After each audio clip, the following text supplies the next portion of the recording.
All right, nigga. I hope this shit audio. Who said they on their way? Jade from Playback News. I would put my, what you call it. I can't really. Well, I guess I can still do it. Right, that's how you know when you're doing too much. When the shit start conflicting what you normally do, nigga. I really can't. Uh, I'm doing too much.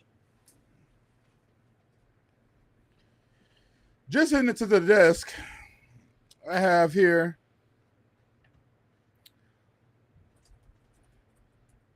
Nigga, you can't even type that fast, bro. You ain't even type of shit. Yes. The correspondence just says face ass. This nigga have a nigga on their bed looking like a goofy, Hey. shirt wrinkled, not even placed Bro, right. why your shirt so wrinkled though? You want to Man, talk about it? cause I had washed it, nigga. Pulled it Let me out. ask you a question. Did you pull it out the dryer and put it right on? Yes. Then it's supposed to be fucking not wrinkled. No, nigga. it was dry. It dried last night. That's what you supposed to turn the dryer on this morning. Nigga, I ain't think it was gonna be goddamn. And then you took it out, and then now you see that's why I wear tight shirts when I don't iron my shirt. This nigga said I wear tight shirts. Why? When I iron my shirt, that way got. I thought it was gonna be hot enough outside. You know when it be knock the wrinkles out. Wear the tight. That's when you wear the tight shirt. But you're a big boy, so the tight shirt might be hard for you to get off, huh? No, nigga, I ain't wearing no tight shirt, nigga. Anyway, that's for the metrosexual. That's for the blues and the rainbow. Nigga, they ain't wearing no tight ass shirt. Nigga, I grew up in the blues and the rainbow. No, I grew up in the 90s and shit. Niggas weren't wearing tight clothes back then. Y'all niggas just fitted and tight is two different things, though. Like, those pants are fitted. But then some niggas be wearing some shit like my little sister pants. But fitted is cool for niggas your size. Fitted is cool for anybody that's fitted for them. But then when they be like, you know what I'm talking about, the niggas with the tight ass pants. I wear fitted clothes, but I got a belly, so sometimes I said tight ass pants. I'm saying I got a belly though, so sometimes my fitted clothes might look tight. You feel me? Fuck y'all got going on, man. On the podcast, y'all tune in. Tap. Man, my shit still ain't melted, man. Are we live? Audio? Yeah, man. Are we live? Audio? Oh, I thought you was in. You said you wasn't gonna cut the audio on. I thought you said you wasn't gonna turn the audio on. Now it sound like our shit lagging. Turn the audio on. Oh, I didn't say that. I ain't hear him say that. Yeah. Because you don't be listening. No, niggas, I was in my own world making sure I was straight. I was making sure I was straight because our producers and shit wasn't making sure, nigga, oh, bitch, you got a piece of lint on your clothes or your shit wrinkled or something. Pull the wrinkle out your bitch or something like that. Damn. Like, you want me to do all the work. You want me to be the talent and... It said all the wax ladies. She talking about y'all been live. I ain't know. That's for a happy licking. Oh, okay. I ain't even know. This some mango juice. I'm about to see what this mango juice and condensed milk. You put the condoms milk in the mango juice? That sound real nasty. Did you put the condom milk in the? Did you put that condom milk in the mango juice? How did you get condom milk? How do you get condom juice out anyway? You gotta squeeze it out, right? That's gay. That's Diddy like. Okay. What happened? This mango with the it's slap. They slap. It's almost like a mango if it was frozen a little bit. Maybe like a sorbet. Like ain't no milk in sorbet. Man, bitch, shut the fuck up. You just know too much about shit you don't need to know. Nigga, why do you know that? You just know shit about shit you don't need to. But I ain't gonna lie though. Hey. That shit slap. Hey, you on to something, Mooch? It's called Lassie, yeah. Okay, so that means you might like Oh, that boy just. Hey, he gonna start eating condoms milk from the can now. That boy gonna come in here one day with a can of condoms milk and a spoon. Hey, listen, hold on, wait now. Wait now, look. Did that. That nigga just had experience of life. Listen, it's like I ate some ice cream with the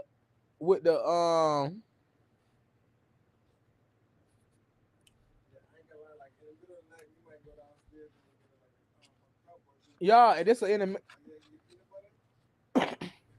This like one of them things. You ever did that? Got peanut butter out the thing and just stuck your finger in yeah. Nigga, it was my peanut butter. Nigga, fuck you talking about? I'm gonna tell you what you gotta do. I ain't gonna lie, right? And I learned this from eating. Coochie. Snow cones. Just get you some ice and put the cow's milk on it. Slap. Ice on the condom milk. Trust me. Trust me. Now that shave ice, like some quick trip ice or something? Nah, so they do the shave ice. So they do like you know how you go get Italian ice? I don't know. So you got the Italian ice, but it's not really Italian ice. No diddy. But it's what you call it ice.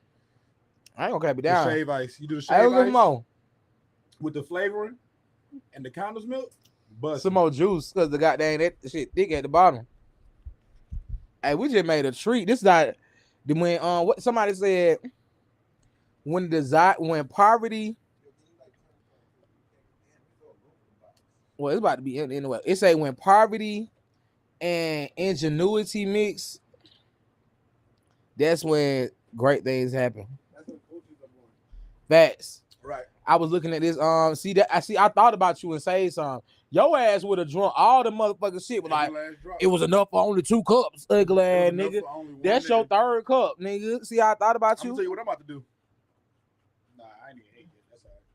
You about to take a shot of liquor? I was about to take a shot of liquor with it. But you ain't ate yet. But we could goddamn have these fucking edible. We got these infused cupcakes. We got some infused cupcakes. This is like one of the Major Pain cupcakes.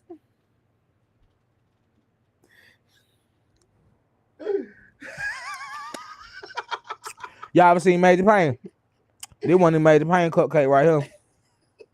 But it got the goddamn THC in here. THC ski beef ski.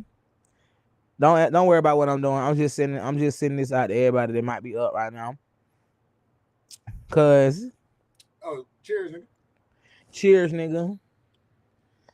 I don't know what the hell we cheering to. I'm gonna let y'all know. This is from Stone Mountain Edibles. For sure. You want one? We gotta have you come here too. You gotta tap in. We having it. Sound like Jade pulled up in that Tesla. He need to turn that shit down because we can hear him. And y'all hear him on the podcast? For sure. Y'all. Dang, I done lit all the icing off. It's not even my birthday. But I want to lit that ice at 5. Hey, bro. For an interview to the podcast, you somehow. Right? The cupcake 5. But next time you make some cupcake, nigga, don't make you a white cake. We want a black cake? Because it's, man, no. Carrot cake. A carrot cake? No. You don't like carrot cake? Yeah, but it's for old people, nigga. I ain't even like, let me get a carrot cake. My grandma eat carrot cake, nigga. I don't want no cake with no fucking vegetables in there, nigga. I'm trying to get fat. Well, I'm not trying to get fat, but I was just saying, nigga, come on. You come on here right now. But you said drop the dot. Speaking of grandmas. Hold on. How do I go to your have y'all watch the debate yesterday? I'm trying to. No, I ain't watched the debate yesterday on purpose. Because I want to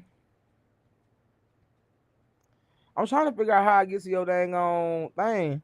Hold on, y'all. Hey, bro, you're supposed to be live, but you're supposed to be interacting with your live like that. Yeah, you're talking to me. I know, but you don't Sister. Interact with your live like that. Nigga. You interact with this. Every live that you get takes away from the viewer. Well, y'all need to make it live on our shit. Anyway, so yeah, speaking of grandmas, man, I was watching the debate last night and seeing 2 grandmas on debate, Donald Trump and Joe Biden. My man. And they touched some of the issues that's touching our nation today, i.e. abortions, i.e. war. Oh my! Yeah, Yaski! Hold on, wait. I ain't throw it away, bro. Bro, you nasty. Why would you do that? I was gonna pick it up, radio. What up, though? I said, Hey, I ain't pick it gonna up. lie, that green look good on you. What it is, mint green? I don't know what it is. Yeah, it look good on you, girl. Oh, ain't no camera? Cause we didn't know you was coming. Okay. Compliments your skin ski.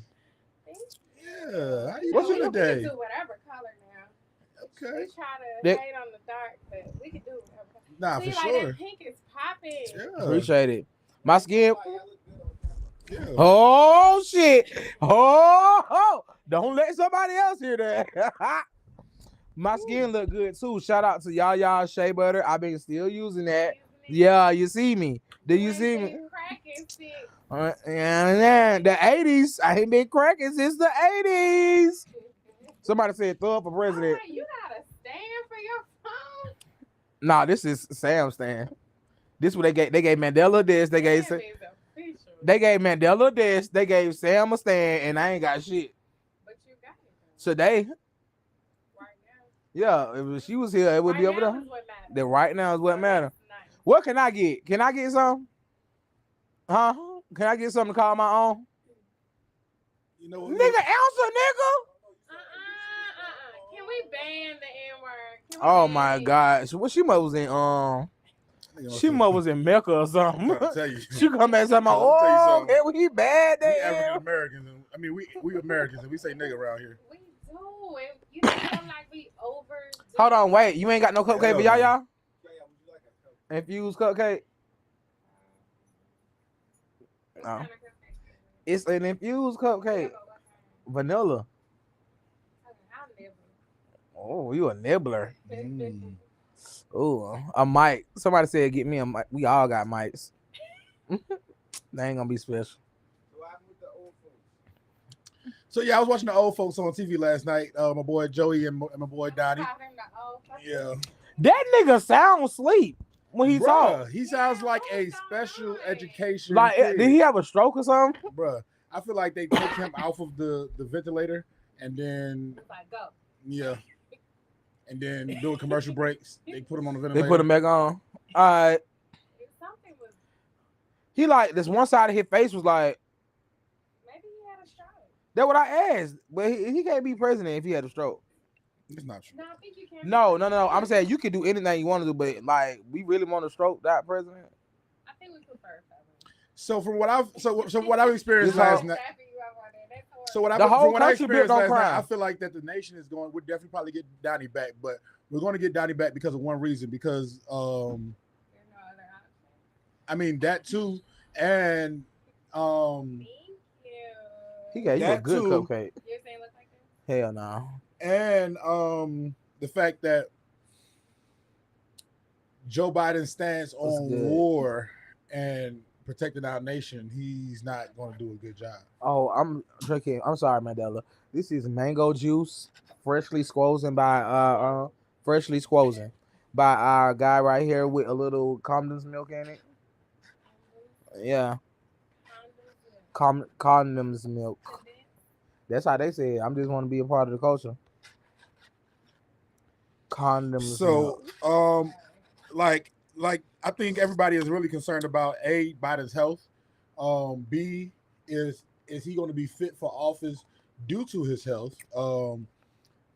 And because like I don't know, I think there's some dementia there going on. Like in the first 5 minutes, he's like mumbling and rambling around in sentences, and went from talking about something else, and then at the end of the sentence said some random ass shit. You feel And that what I'm nigga saying? said, And what he say? He said, not even before that. He was like, it was talking about like finances, and he was talking about it, and went to talk about he was talking about it, and he was talking about the Medicaid. Like, That nigga said, somebody that You think he's a real person? yeah, you sick. he said he fornicated while he said had sex with a porn star while your wife was pregnant. I said, You said that? yeah. Yeah, that's what Trump did. I mean, that's what Trump did. Trump smashed Tiana Trump while the Russian girl was pregnant. What's her name? What Russian girl? Ivanka. Hold on, what? Oh, okay, yeah. That's his wife's name, Ivanka Trump, Yeah. So And who the hell is Tiana Trump? the porn star. Her last name was already Trump. I don't think that's a real. I'm about to last say name. that's freaky. weird. That's I don't a- think that's a real last name though. Oh, okay. I'm about to say. Oh, that's her porn name. So that's probably why he He's did it. Very vain. Very. Even his porn star. Georgia. Okay. I mean, Yes, I is. whatever works. So and then That nigga said black jobs. Trump is funny as hell because he was like, yeah, I don't even know what you said. I don't even know if you know what you said. But Did y'all see when that nigga said black jobs? He want to get black jobs. black job? Yeah, I was like, what the fuck is a black job? Man, Job for black people. like, That's listen, bro. Like as much as people want to talk trash, right, about the black vote is what really counts. I never was talking trash about the black No, vote. I'm It's just not like, you. In general, I'm just Oh. saying people in general. People like to say the black vote don't count, but the But black vote is what really counts because if the black vote don't really count, right? Why are politicians constantly asking for the black vote? It's the swing vote. But we're So not- it counts. We're not officially locked into any. Like we don't owe no vote to To anybody, right? So they trying to grab Fuck our shit, sit on my vote. Right. They know that we're gonna tip, and they're gonna vote how they vote. Right. They already know what they are. Yeah. Right. Like just most talk families, like when you talk about politics in the other persuasion neighborhoods, most families in those neighborhoods, that's what they're like. If the daddy and the mom, the daddy's a Republican, the mom a Republican, the daughter Republican, auntie a Republican, everybody Republican. You feel what I'm saying? So that's just how it is. And then if you vote outside of that, you might even get kicked out the family. Let them find out. You feel me? Like that's like them folks is. my grandma want to keep me out because I won't vote. I mean, hey man, me and my sisters done had some heated debates about Donnie and Biden. My and- grandma told me if I don't vote, I better not never call her no more. Oh, she said vote. Yeah, vote, but Yeah. as long as you vote. No, she be telling me if I don't vote and who she tell me to vote for. Oh, Yeah, she be like, I be like, because I be playing with her with the Donald Trump shit because I know how she feel about Donald Trump. so you when you vote, you don't vote for Donald Trump? I might when I vote, I don't be voting, nigga. Is that what you told me? I'm telling you, I don't be voting, nigga. I just said that. I just heard you. You didn't hear what I just said about my grandma. For Yeah, what, why- nigga? Why don't you vote? Why? You don't vote locally either? It depends. I voted one time because, like, I voted. Okay, when I first was able to vote, I was excited. You know how you be when you turn 18, you can register to vote. I was excited and shit. Boom, boom, boom, boom, boom. I voted for Obama was my first time Second being term. that. It had to be the second term. It had to be the second term. Yeah, it had to be second term. You're right. That was my first That time. was his first time voting, but I'm saying it's about Obama's second term running was his first time. Yes, Yeah. first time voting. He was voted. Yeah, he's young. Obama first time running was my first time voting. I was able to vote then, so I know it. Yeah, he 2 years. Yeah. I'm 2 years younger than him. Oh, y'all are so cute. What? Oh my lord. I mean, 'cause I voted She voted for for Reagan. that. So, No, nigga, she's not that old. Man, She's who the first person you voted for? 'cause you did Clinton. not vote for. You did not vote for. She for Clinton. No, she, Or Bush. It was Bush and Al Julio, Gore, AP. right? Oh, you voted for. You voted for Al Gore. You if voted for Al Gore? You a goofy. She a real one. No, I don't remember voting. You a goofy if you voted for Al Gore. I'm gonna just let you know. man, stop playing. I don't even remember no Huh? Man, first of all, don't let him call you no goofy. voting. Y'all got some napkins? You was old enough to vote for Clinton, nigga. Shut up. Niggas don't enough vote for Kennedy, nigga. Fuck you talking about? Fuck you mean, nigga? Come on now. Yo, son. I remember, son, when we still had punching ballots, B, for real, son.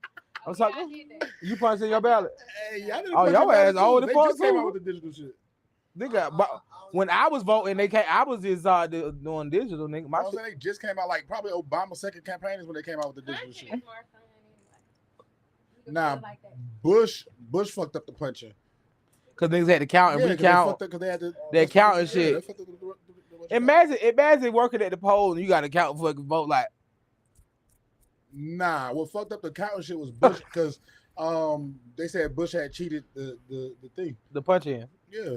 But imagine you counting right and somebody talk to you and they knock you off your train to count and you got to start Gotta back start off all over and you again. had vote like 10,100 and something. Niggas, so I'm like, God. You're not counting up that high. Man, damn, she a fucking joke killer, bro. She a fucking joke killer. Who is she? You. It was That's fucking true. funny, nigga. Oh, But goddamn, you could be real analytical about a fucking joke. You feel me? so you want me to just laugh? That's what I would have did for you. That's what I would have did for you. That'd be so funny if they lost count. Yeah, babe, I love you. You my everything. Man, listen. Y'all got a napkin for her? Yeah, I'm like. I asked that shit 3 times. Why he so busy trying to kiki kaka, he gonna let you sit up here with icing on you and shit. Man, wipe that shit on you. Just lick it off, man. Wipe that shit in that nigga. She just came in. Man, just lick it off, bro. Man, There you go. she just opened the door, the car door, the steering wheel. It was. That's all right. So I licked it too. That's all right. She like she didn't even want to lick it. She was scared. She like I did touch it up. So you don't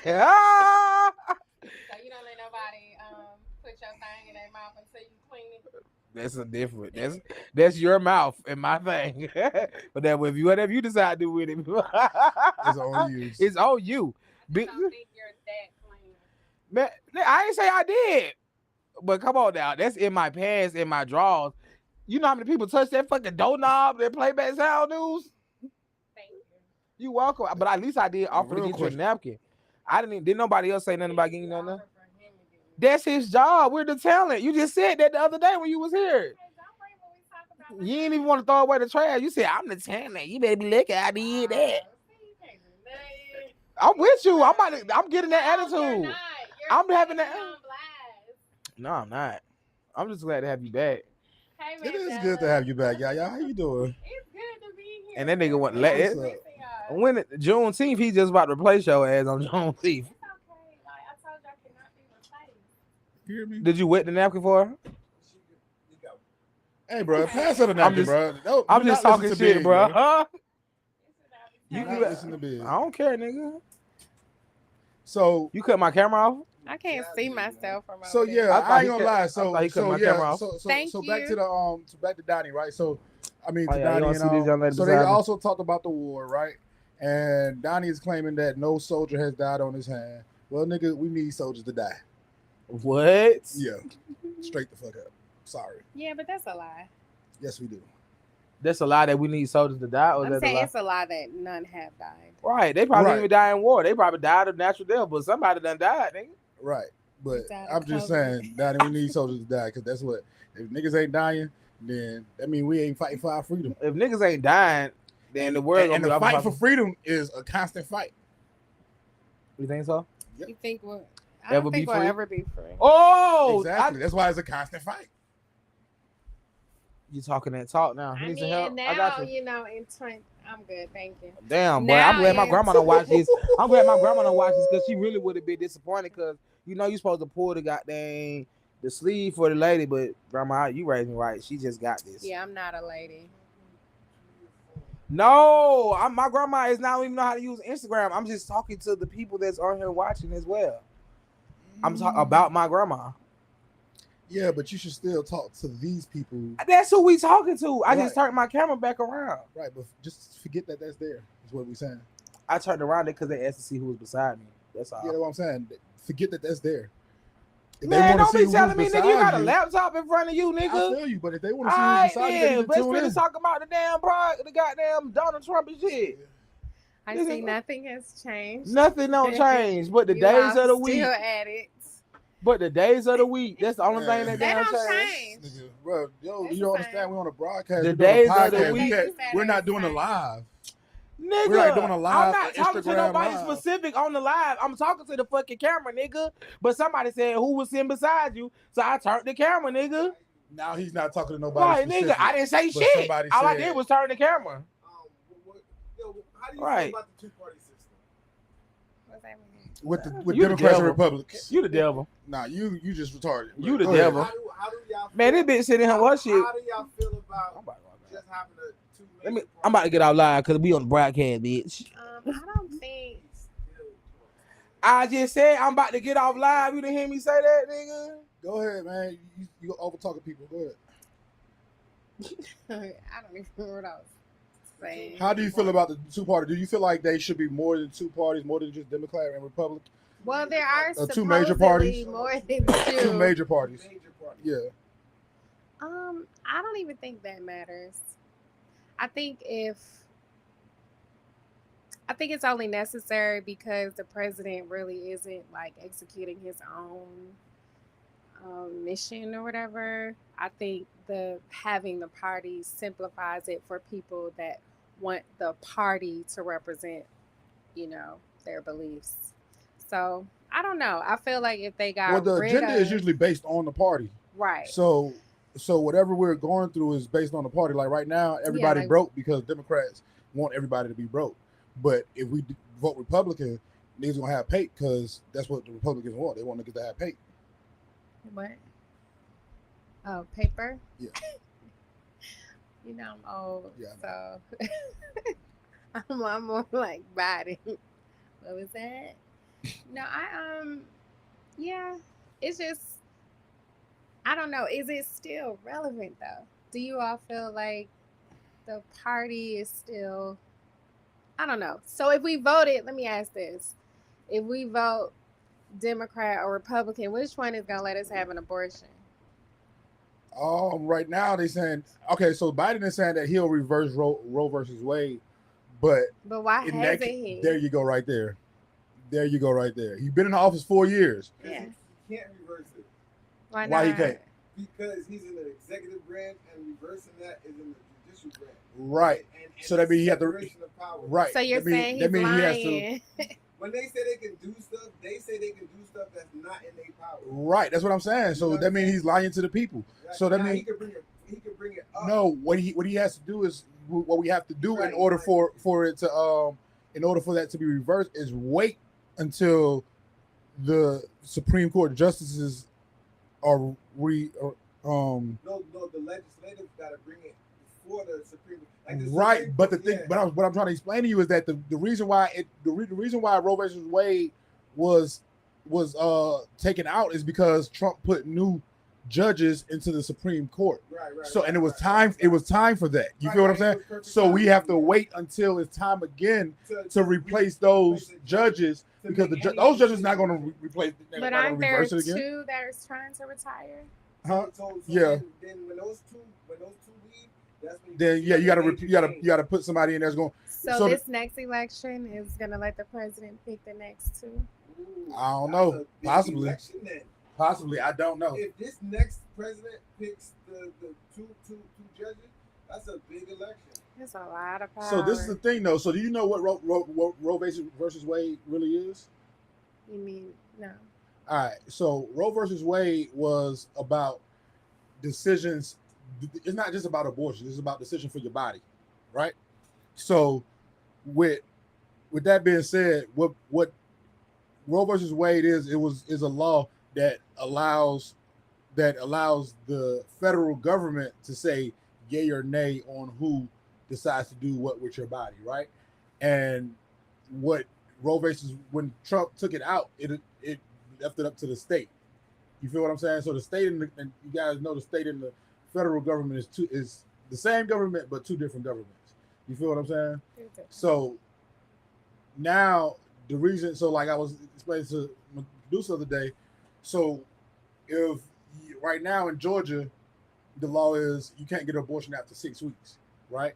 So after 6 weeks, if you want an abortion in Georgia, you got to go to I think the closest place is Florida, right? And so yeah, for me, I agree with Roe versus Wade because it leaves it federal, so it allows it is a nation rule. It's not a nation law. It's not left to the states because let's say, somebody's daughters get raped, right? And then the rape she end up being pregnant, and they don't find out till 8 weeks later that she's pregnant, right? In Georgia, she can't get an abortion. You got to find some money to take your kid to Florida, and you feel what I'm saying, and get up, and then find the money for the abortion as well. So, yeah, or a mom who can't carry for real, or a woman that's trying to carry and can't carry is messing with her health. You feel what I'm saying? She might need to abort, and you know. I mean, whatever the reason, I just don't think that somebody outside of you should be able to make that decision. Yeah, so that's what Roe versus Wade is about, is that you're able to make your decision about your own body, and it's not left up to a doctor or the state or the government, basically. So that's what Roe versus Wade is about, and that's why they're trying to reverse it back to. And so that's, I think that'll be Donald Trump's losing point. Um, and Biden losing point is his age. Well, it's not even more so his age, because Donnie is old as well. It's his health. Um, his health, his his stand on the war in Israel, or on the war in Palestine, and also he lies. He lies a lot. I.e., saying that he'll reverse the decision of Roe versus Wade, which is not in his power. So yeah, let's talk about. Speaking of, I guess, illnesses, you know, it's men's mental health month. And There's recently, nothing up there. recently I was, yeah, that's how. Recently I was on Facebook, right? And there's this guy that was on Facebook who was he suffered from mental illness, and he ended up going on a killing spree. Basically, he suffered from mental illness. He has a wife and children that was here in Georgia. I'm not sure what part of Georgia. And his wife sent him back to Florida with his mom, because he was off his meds and suffering through whatever mental illness that he was suffering through. Through that, his mom left her home, and she went to a Motel 6 in the same city in Florida. When she went to the Motel 6, I guess a couple days later, he goes on a rant on Facebook Live, about wanting to see his kids and his family keeping his kids from him, and da da da da. And he goes to the Motel 6, shoot his mom, kill his mom.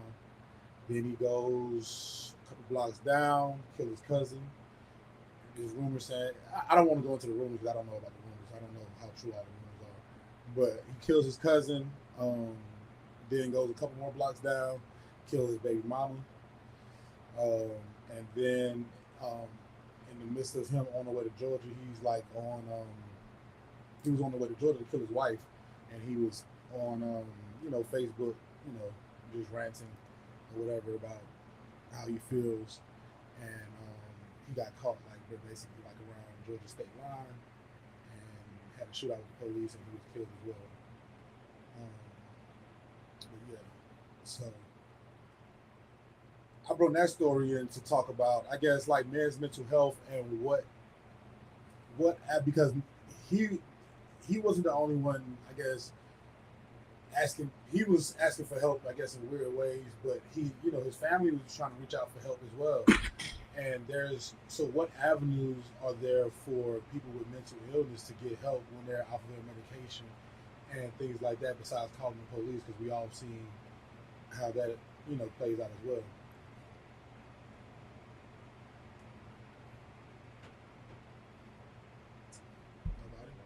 That was a question. Yeah. Oh, I don't know. That's what it starts off with. What? That's usually the question. Well, I think mental health, especially, was he black? Yes. Yeah, especially if we specifically talk about black men in America, I feel like if y'all aren't crazy, then you are. I shouldn't use the word crazy, but if you're not being challenged mentally, then kudos to you. I don't see how you could not suffer from some type of mental some type of mental You break saying that all black men living mentally here. ill?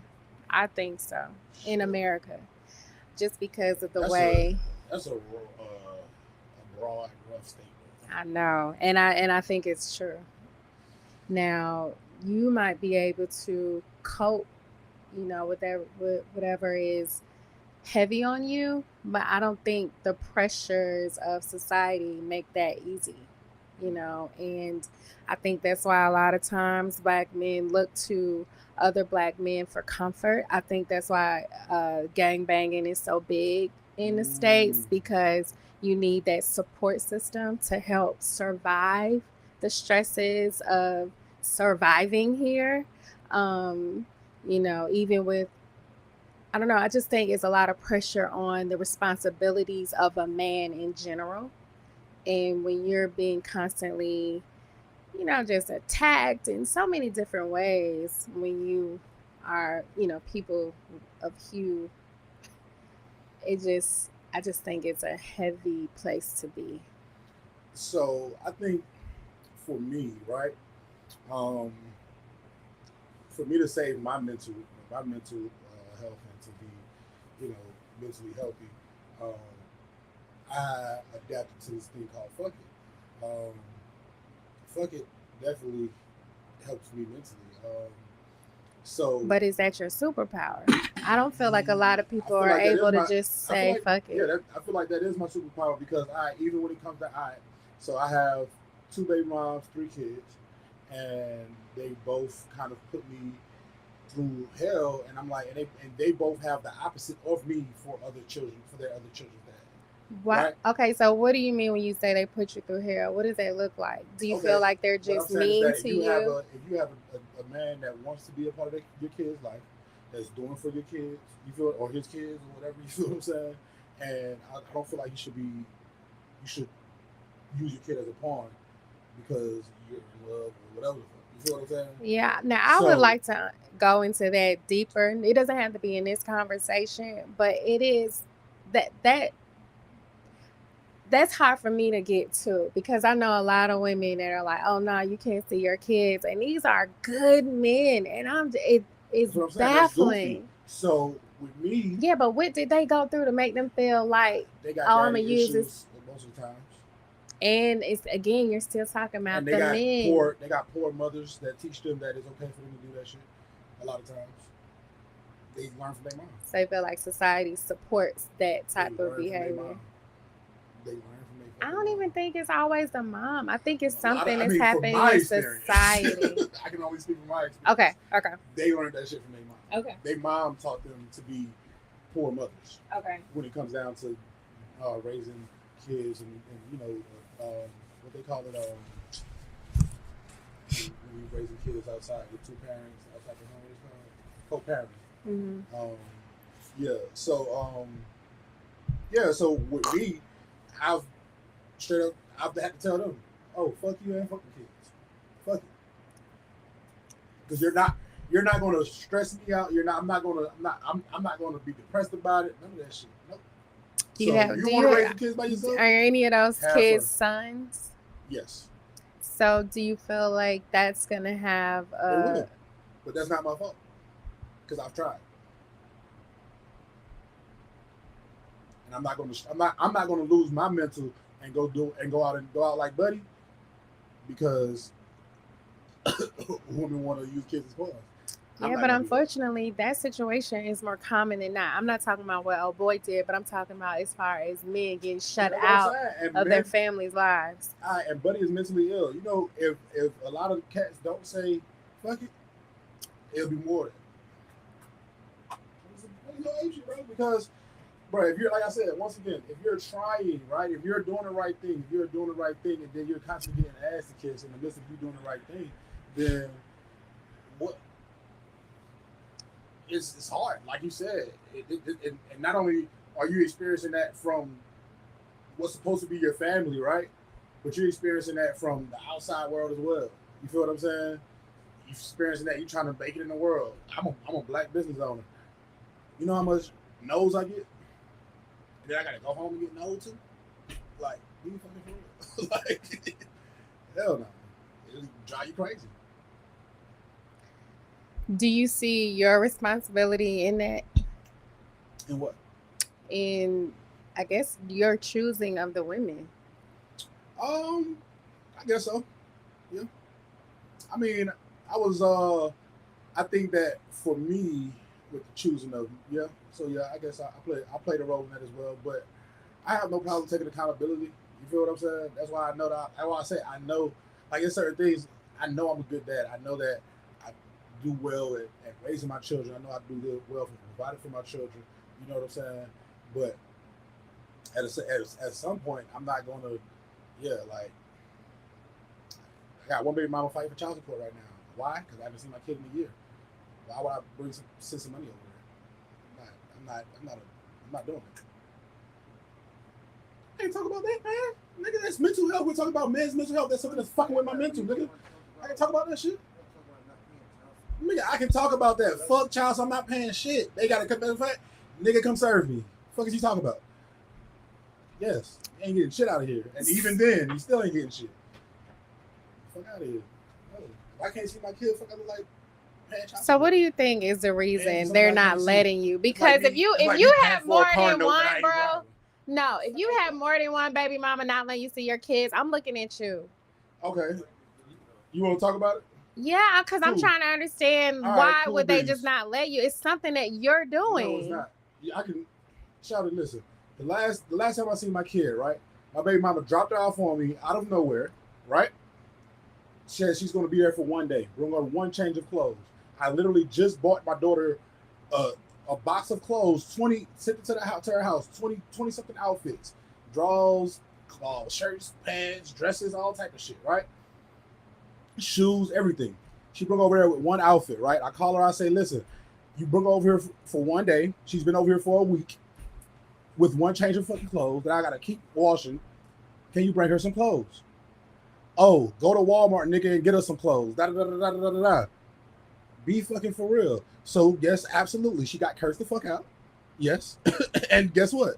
She haven't let me see my kids since because I cursed her the fuck out. But no, it's not a valid reason. You fucked up. You brought my kid over here for a fucking week with no fucking clothes. Like, come on, be for real. And then when I tell you to bring some clothes over here, you tell me, oh, nigga, go buy her some clothes after I just spent money to buy her clothes. Fuck I look like? Come on, be for real, bro. You telling me I'm the problem? Nigga, no. I mean, I'm sure you are. Know about the other two kids too? Let's talk about the other two what's kids. up with them? Cool beans. They mom dropped them out of nowhere after she got kicked out of her home. After told me because it take at least 3 months to get kicked out of your house, right? She ain't told me shit. Nothing about her not being able to pay rent. Nothing. They told me nothing. Right? Calls me out of nowhere. Boom. Hey, kids need to come to your house. Da da da da. Boom. The kids come to the house. Right? In the midst of this, I just got injured at work. I have 15 stitches in my foot. I can't work. I can't do nothing. I'm living off of savings. Right? Living off of savings. Now at first, I'm buying the kids stuff or send some money this and third. But now they're living with me, so now this is a whole different situation. As you would know, you have living kids as well. You feel what I'm saying? So it's a whole different situation. Boom. I'm taking kids from the east side of town to the south side of town to go to school every morning, right? Pick up and drop off, right? 2 different schools, 2 different times a day, right? I simply asked for 2 things. I actually get food stamps. Ask for their food stamps. Their money in food stamps. I don't want your whole food stamp. I just want their money that they get in food stamps.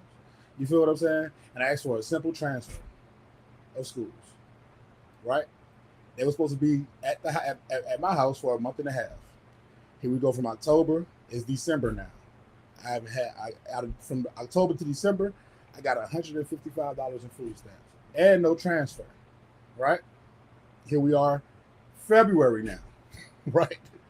No transfer and probably like $300 in food stamps. Again, like I told you, I'm not working or nothing. I'm expressing this to her as well. I'm asking her simple questions. Hey, when do you plan on moving? When do you plan on getting another place? Why are you hosting Thanksgiving and you don't have nowhere to live? Why are you buying Christmas gifts and you don't have nowhere to live? A good Christmas gift would be to have a place to live for your kids to live, right? And I'm the asshole because I'm asking these questions. right? I'm an asshole for asking for a transfer. I'm an asshole for telling you, hey man, bring some food stamps over here. I'm not working, right? I'm an asshole for letting her know, hey man, it's killing me. It's killing. We barely is surviving over here because I'm not working. You feel what I'm saying? I got 2 kids over here, a girlfriend, her sister, her kid. You feel me? Everybody's kicking in to make sure everybody's straight. But guess what? This is struggling. Taking me $100+ a week, about $150 a week to get my kids back and forth from school. You feel what I'm saying? With money I don't have. Okay. So with that being said, after 4 months of asking for a transfer, I told her to pick up the kids. You figure it out. Because I'm trying to figure it out and you don't want to help me figure it out, so you figure it out. When you have them and you call me and say this needs to be done, that needs to be done, guess what? That shit get done. No problem. When I'm co-parenting, when I'm doing my part as co-parenting, it get done. Just like when they was there with me, whatever they needed, it got done. No problem. I do my part. Like I said, I'm a great fucking dad. Nobody can ever take that shit from me, gang. I swear to God, nobody can ever take that shit from me, gang. Because I want to do what the fuck I do for my kids. It's not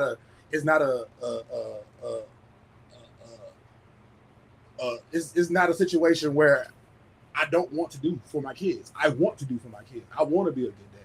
You feel what I'm saying? So when you try to take that from me, that's when you look like a fucking idiot. So that's why I said no. It's nothing that I do.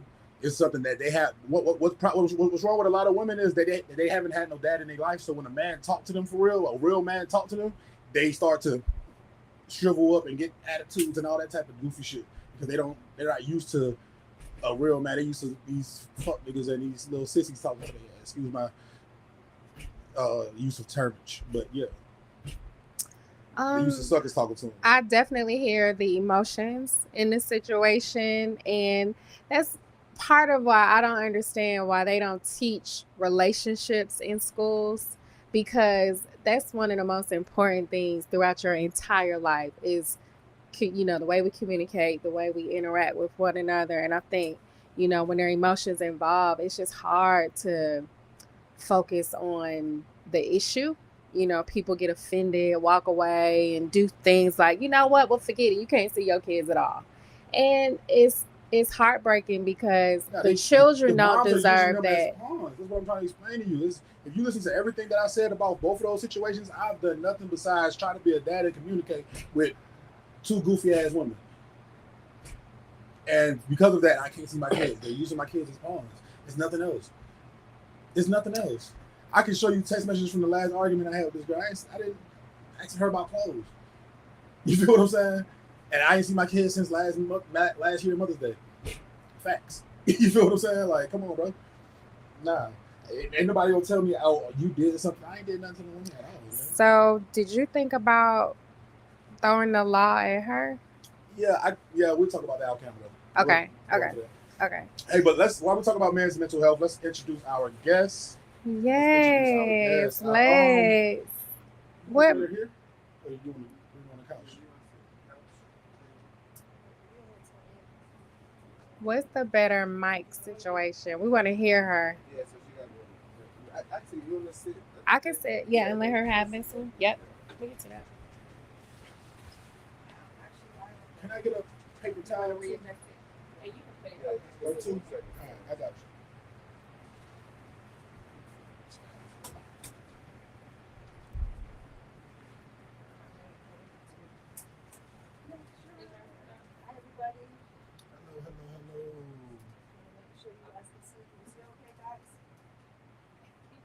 You can move it, but it was in the cameras closer to you. If you want to, I want to make sure. I was trying to make sure I got you on too. Oh, well, it's okay. You know why? Because they're actually live on Facebook too and saying hey to anybody on Facebook. Okay. Can you all see okay? Yes. Do me a favor. I think you have to just adjust it a little bit. Sorry, that's the director and me. Yeah, like maybe zoom in on her. There you go. There's a lot of headroom inside. Yeah, you can even come closer. I guess. if you guys go to Facebook, was it that good? Playback Sounds TV on Facebook? They're also live too, so you can see both cameras. Yes. Come on. Yes. The Again, promo. Playback Sounds TV. Y'all tap in. Make sure you like, follow, share, comment, subscribe. Follow. Okay, that was this is not our the guest. intro. I'm sorry. Well, at This first, is you know, our let's guest. just cut through all of it. I'm Gina Barboza, but I hear you, brother. Yes. And you know, this is June is men's mental health month, but like I always say, it's every single day. And what I heard you say, I'm not a therapist, let me just put that out there, but what I heard you say was a lot of pain.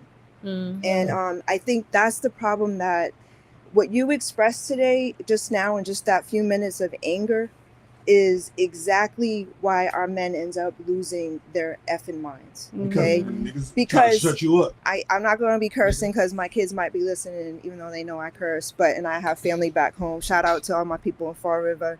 I just lost my nephew, Brendan Tyler Lambert. He was coping with alcohol, but had a smile on his face every single day. We just said goodbye to him on Monday, and he didn't. You know, it's being sick is your secrets. That's what it is. And what happens is we don't listen. We don't hear what our men are really saying, and I'm talking about all men. And it's not because we're at fault because of it, but what happens is they don't always express it. So everything that you just expressed just now about your mom and your kids, the sad part is that it's being passed down from generational curses to our children. Yeah. Because, you know, we have to stop. We have to cut the cord, no pun intended, of what our parents have done to us. I came from one of three. I'm Black and Italian. We were three black families growing up back home. A lot of dysfunction, a lot of violence, a lot of verbal, physical abuse. I found out after my mother died of cancer, there was also sexual abuse. And my family was like the mob. You don't talk about it. You don't let people know what time it is. You don't let them know their business. But I think that men need to continue to have these conversations, so that way when you are dealing with baby mamas and kids, you're not bringing it to the kids. Right, absolutely. And so I feel you, and I feel that one of the things I love about Next Level Academy, shout out to Gary Davis Sr. and my brother's keeper with Reginald Crossley, is they're helping our young men before they get to this place. So I just had to kind of preface everything, because I heard you, and I'm like, this is exactly what this, and I even put it in the comments, this is exactly what men's mental health looks like. Being mentally ill doesn't mean you're just schizophrenic and bipolar. It's anxiety, it's depression, it's all of that. And so that's what I'm trying to say. If I don't have that fucking mentality, guess what? I'll be sitting around here depressed, sad as a motherfucker, and not be able to get nothing done. I was depressed all last year, straight up. So how did you talk about how you released that? Just like realizing, I'll be honest with you, my kids when they came, my kids is usually what makes me happy. So having the kids, and then be just like, it really just was like just self work, right? So in the midst of my depression, like if you asking my friends, they barely see me last year. Right. I was in the house a lot. Depressed. You know what I'm saying? Yeah. So by the time, I guess I don't even, to be honest with you, I don't really know how. I think getting outside, sunlight, changing my eating habits. Vitamin D. What else? Yeah, just taking a new look. Like, it's really a mental thing, I think. Yeah. Like I said, just looking at life differently. You know what I mean? So, yeah, I think it's just a mental thing. You have to look at life differently. You have to, Yes. Yeah. So, yeah, just looking at life differently, I think, for the most part. Well, I mean, that's why I kind of got into this. You know, first of all, I was raised in it. Mental health issues, violence, abuse, physical. My mother, God rest her soul, she only, you know, I heard you say earlier, it's the moms. my sister beloved who's on there on Instagram said yes it is. But our mothers or mothers also put that on them too. And so how do we finally like break that generational curse is by putting us in front of it. And whatever your higher power is, for me it's God. You know what I mean? I have to have that relationship to help me heal so that my two teenage daughters who were 18 and 20, even though I tried to release a lot of my mother's old ways, it's still in my DNA. It's not going anywhere. You know what I mean? Yeah. I'm also from up north where there's the attitude, you know what I'm saying? I've been in the South for 27 years and it's calmed me down, but it's still part of who I am. And so I have to consciously, I'm a yogi. I do meditation and mindfulness, and I'm practicing yoga so that way I can actually help teach kids how to utilize that tool, which I learned from the Holistic Life Foundation. Shout out to my brothers in Baltimore who help kids who dealt with Freddie Gray riots, etc., release that stress from those type of tools, which is a philosophy. It's not a different religion unless you do all of it. So being a filmmaker is why I finally started to use something I did since I was a kid, and that is putting my pain on paper.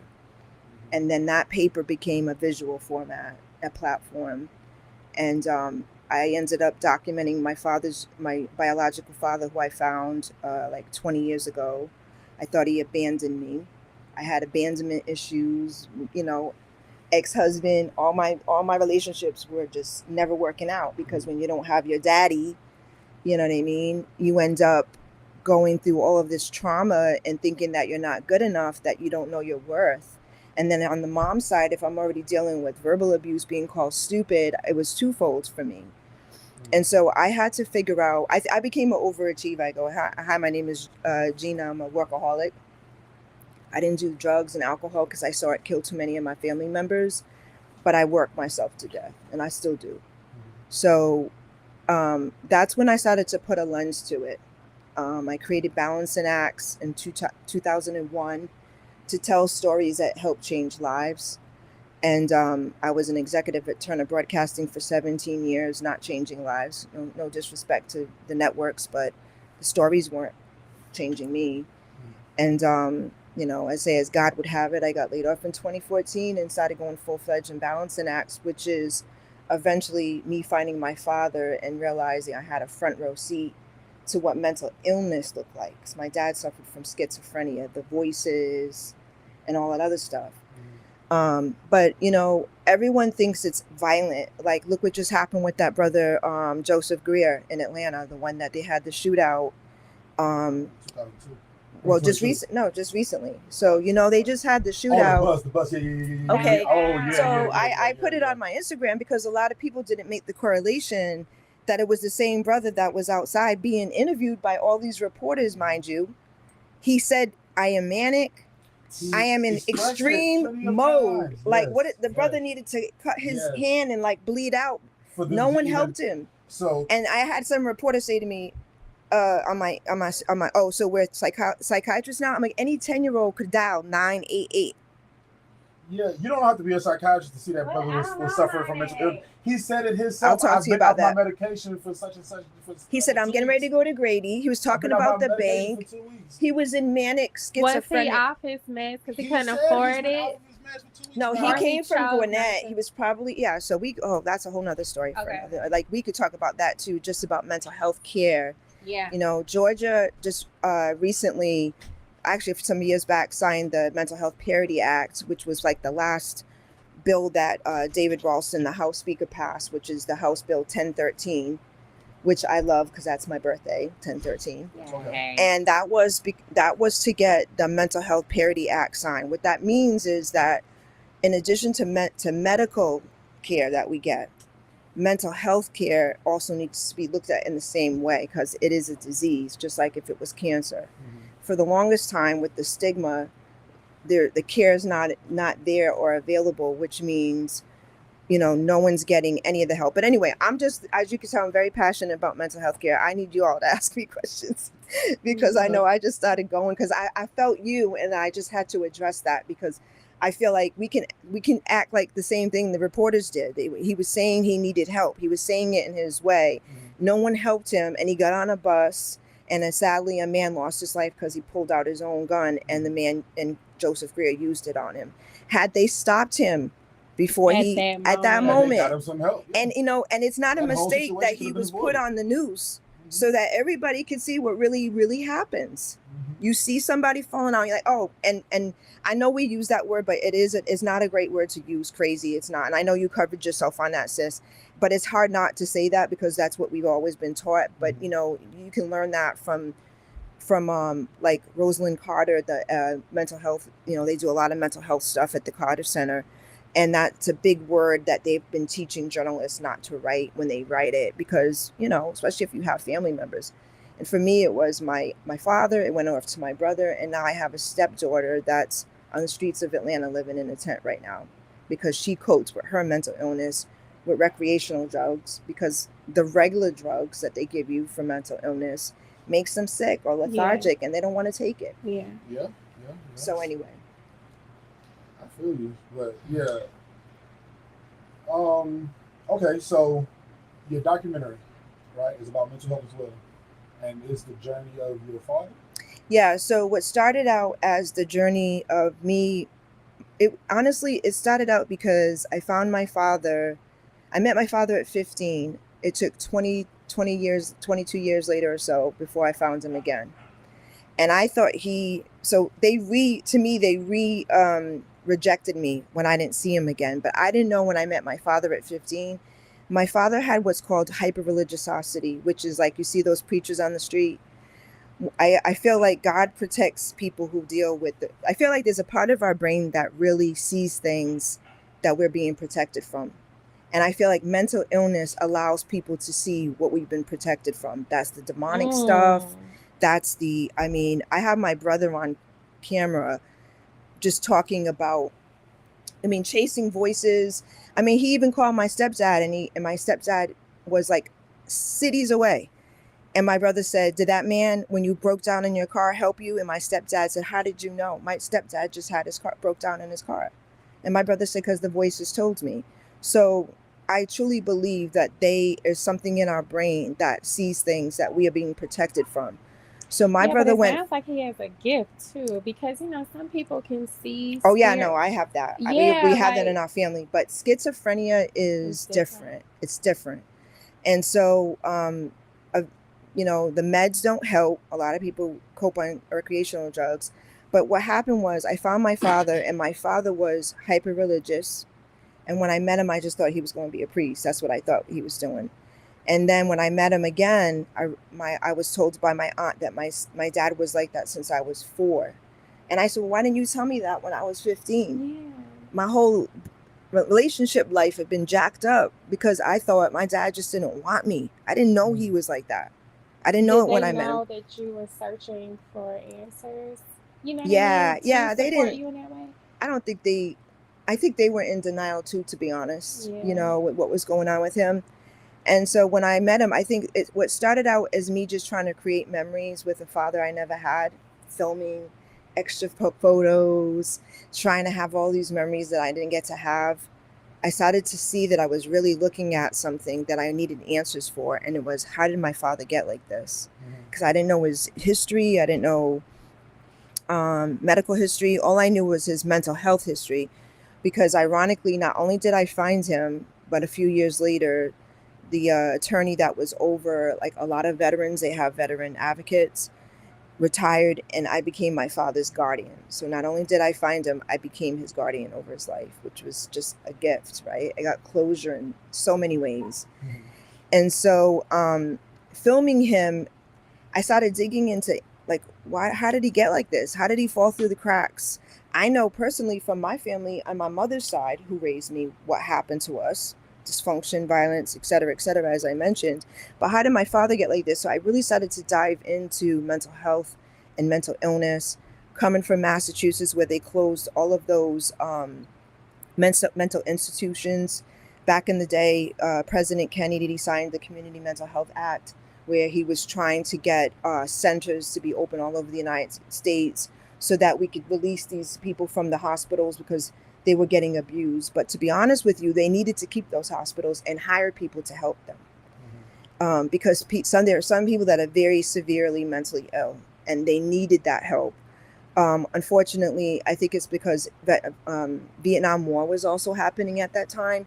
So a lot of people were actually having to go to war, doctors and nurses, and they were leaving a lot of the patients to kind of like fend for themselves. They were running around naked and beating up people, and it was just a mess. And they should have just hired more people to help. I ended up interviewing the psychiatrist that worked for President Kennedy on that as well. And, you know, they had good intentions, but unfortunately, they released all of those people out the mental hospitals. And where do you think they went? To the streets. To the streets, yeah. Oh, Right. Yeah, homeless. So, and homeless shelters, prison, jail, all of the new asylums. And so I documented it. I started doing a lot of research. I started meeting this person, that person, this person. Then I started to go into the school systems, talk about why there's only one counselor to 800 kids. And the kids that have broken homes, like where I came from, how do they help them? They barely have enough help. And it became this journey of answers. And we have been filming for like 5-6 years now. And I ended up filming everything. And as we were getting ready to edit, the stories kept continuing and continuing and continuing. And the shootouts at the school and this school and this school. When we were filming, Parkland shooting happened, just to show you how many shootings have happened since then. And my goal was to finish it as a film. But then after getting all of these different stories, I just was in Boston. They filmed me because we're looking at now making this into a bigger thing that I can't talk about right now. But that's how the documentary came, because it came from me just shooting my dad.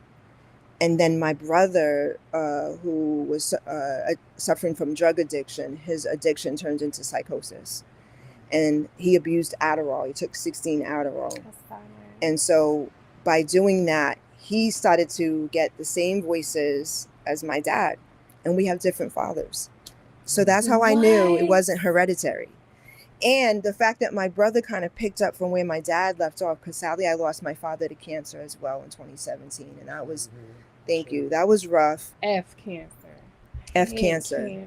I lost my mother in 2011 and then my dad. And my brother, thankfully, we come from a tough family where you don't talk about stuff, but he was willing to share his journey. And I think when my brother started to see the videos of me capturing him and his active illness, he was like, oh, damn, I'm getting off of these things. And my brother actually took control of his own life. And he just went cold turkey. And you knock on wood, my brother's doing amazing. He's got God in his life. And actually, he's very active in his religion, like my father was. And it's just amazing how it happens all over again. And then we had another family member, which is I call her my bonus daughter, a nurse, 3 kids, started taking the wrong drugs for her bipolar disorder. And now she's on the streets in Atlanta. So it's like a revolving door, though. You go into these mental hospitals, they give you a pack of pills. They tell you what they want you to do, but your mind is not capable of like being able to do, even going to wash, dishes sometimes. Yeah. And they need hand holding when they get out, and they need wraparound services that are provided in some hubs and around the place. Like shout out to my sis Shanti Das, who's here in Atlanta. She does Silence the Shame. There's a lot of different organizations that talk about the stigma but we're just not shining a light on them, and they're not being properly funded to do the work. But also what you mentioned as far as the power of them seeing themselves. Yes. You know what I mean? Yes. And that's why I love that you're using your filmmaking as a way to teach and heal. Yes. Because I think that's one of the hardest things in life is people being able to see themselves. Yes. It's easy for us to say, well, how you're affecting me and what you're doing to me. But it's like, okay, how am I putting myself in this situation? How am I hurting myself? How, those type of questions. So I always had this dream of putting, how like payphones used to be on every corner. Yeah. I always had this vision of them putting these booths on every corner, and so when you feel yourself having like a mental breakdown, I love it. and Don't it's laugh just at her, 'cause it's just a direct call to Yeah. somebody for you, Yep. for you to talk to someone. Yeah. And it's just real interesting to me that that's not this. Just like they have in, like when you're in certain places and they have that pickup phone in the hospital when you're in the bathroom. Yes. I like, I would say do it. I would say do it, because think about people who are homeless. They don't have access to the internet. They can't get on there and be like, hey, I'm going through stuff. I mean, places like Mental Health America, NAMI, they have what's called screenings. You can go online. You can do, self-screening. You can find out really what's going on with you. You can do your own assessment, and it's accurate. And but then what? You know what I mean? There's always that. But then what? Right. Then, you know what I mean? Like then what? And then I think that I'm not sure. I think for depression and even I think schizophrenia, microdosing is supposed to be good. Right? Say it again. Microdosing. Ever heard of microdosing? You talking about mushrooms? Oh, actually, I have. I just didn't know that's what it was called. I know by shrooms. I'm old school. Yeah. Yes, shrooms, I have been hearing. Not going OD on shrooms. It's like taking like small a cat. dosages. Yeah, there's also a side effect, and I know someone personally that went through it. You can and lose if yourself on shrooms. if you're allergic to mushrooms, your skin will flush out like the worst rash you've ever seen. What? And so, but I'm not here to advocate for any type of medicine or prescription or whatever. I'm here to advocate for whatever works for you is what you should do, as long as it helps you. And I'm all for that. I just feel like holistically, like my stepdad always says, who'll be like, the doctors are the real, they're the real drug dealers out there. Like, the former president of Mental Health America, Paul Gianfrido, was in my doc, and he and his ex-wife adopted 4, he's white, and they adopted 4 Black kids. One of them had cancer, and the whole world rallied around her. And Mariah Carey came to her thing before she passed away. And then his son, Tim, who had been suffering, which was not the normal age group, but they found out that his son, Tim, had been suffering from schizophrenia since the age of 5.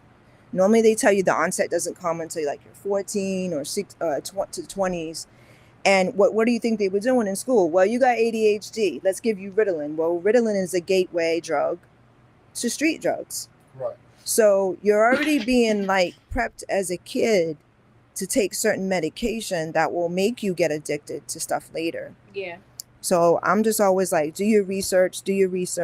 And I'm praying that once we get this documentary to a place of where that we're working on getting it now, that we will be a resource to make sure that people know what's available.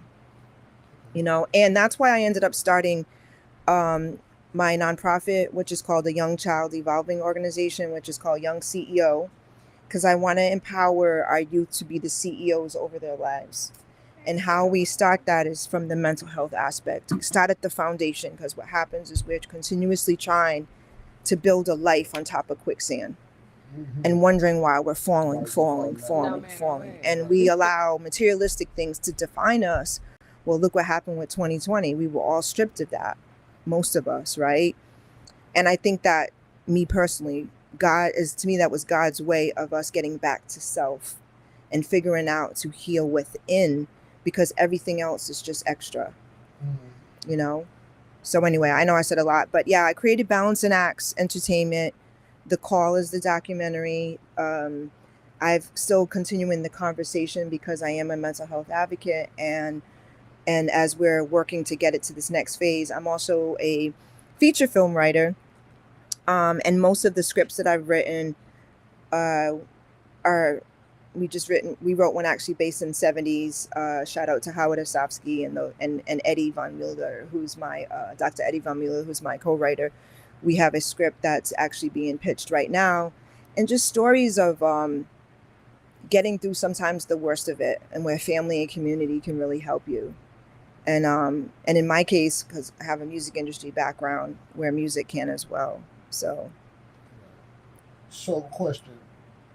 You started out when you was working at TBS. You was a producer at TBS? I was a executive producer, executive director. I was a director of production and music licensing. So that meant I produced all of the shoots with all of the actors in TNT and TBS. You know, like you're watching The Closer on TNT. Okay. It's one of those things. And then I licensed the music because I used to work at Death Row Records back in the day. Got stories. Yeah, a lot of people know my OG life. I'm like, I work for Suge and Andre Young, aka Dr. Dre, who's still one of my mentors. And then I left Death Row and I went to work for the legendary, amazing father figure in this industry, Bill Duke. Which, by the way, Bill, he just got a star. Yes, he did. So his daughter made sure of it. And of course, you know, we're just Papa Duke, as I affectionately call him. I started out working with him as his assistant. And he basically, you know, gave me the love. By working for that, I fell in love with it, with production. And that's how I started in the industry in LA. Okay. Papa Duke lives in Atlanta now, just so y'all know. So, you know, if there's work here and stuff like that. So I'm just excited that he's closer so that we can kind of rally around him because he has a daughter here and family here and she's got babies. And so we can all kind of rally around him a little bit more, which is what I'm excited about. And then, so I was at TNT TBS, the halftime show with EJ and Charles and Kenny. I was there when it was just EJ and it was about half that room right there. And of course, Steve Koonin, who is now the president and general manager of the State Farm Arena, half owner of the team at the Hawks and all that great stuff. He came in, we helped together collectively brand TNT and TBS, where I learned a lot of how to brand myself, marketing, promotions, public relations, the whole nine, which as you can tell, Ava DuVernay just did that with Origin. You gotta promote yourself, even at my age. You know, you gotta promote yourself, and as long as it's a message that you stand by, and you know, once you know what your mission is personally, that's what you build your brand off of. And you know, I got that from being at TNT and at Death Row Records. You know, I learned a lot there too. Some things we can't talk about. I'm sure. Not on camera. Yeah, not on camera. How do you balance your career? How do you balance career in film and activism and being a mom and a writer? How you do all that at once? Well, I mean, that's why my company's Balance and Acts Entertainment. I'm a Libra. So we all about balance. But you know, once we go down here, we a little stressed out. Right. Again, I think it goes back to, hi, my name is Gina, I'm a workaholic. I ended up going back to school late in life. Shout out to my GSU Panthers. Yes, my boy right there. And my girl right here. He's going to school late too. Well, I graduated in December 2023. My daughter graduated from Westlake. And I graduated, so I waited to have my graduation in December because I didn't want to outshine my baby on her day at Westlake. That's cute. And I graduated summa cum laude. I got a 4.14, baby. Because you know when you go back the next time, because when I first went, when I got my associates a long time ago. Missing you. Well, the beautiful thing is I really went back so I could get my master's, because one thing about the industry that we're in right now, as you can tell, AI is one issue, the strikes is another. It's an up and down roller coaster ride. And I keep telling a lot of even the kids that were in school with me, I call them kids because, you know, I'm old enough to be some of their moms. You really have to think about how you're going to navigate this industry that we call business, because it's totally different than when I was coming up in it, right? Yeah. So that's why I was like, you know what, let me go back and get my master's so I can teach. And then my old lady plan will be like, I can teach, I can give back, you know what I mean? And then I'll have a pension, you know, and stability as I get older. The things that we're not taught growing up, dirt poor, single mom on welfare, Section 8 on food stamps. You know what I mean? You're not taught these things. You're taught to like hustle, spend. because a lot of times I don't even think I thought I was going to live long enough. You know what I mean? I suffered a lot of deaths growing up. So long story short, I got accepted to the master's program at GSU for digital filmmaking. And I started in August. So what I did was I stopped the production side, back to your balancing question, and I focused on what I love most, which is writing.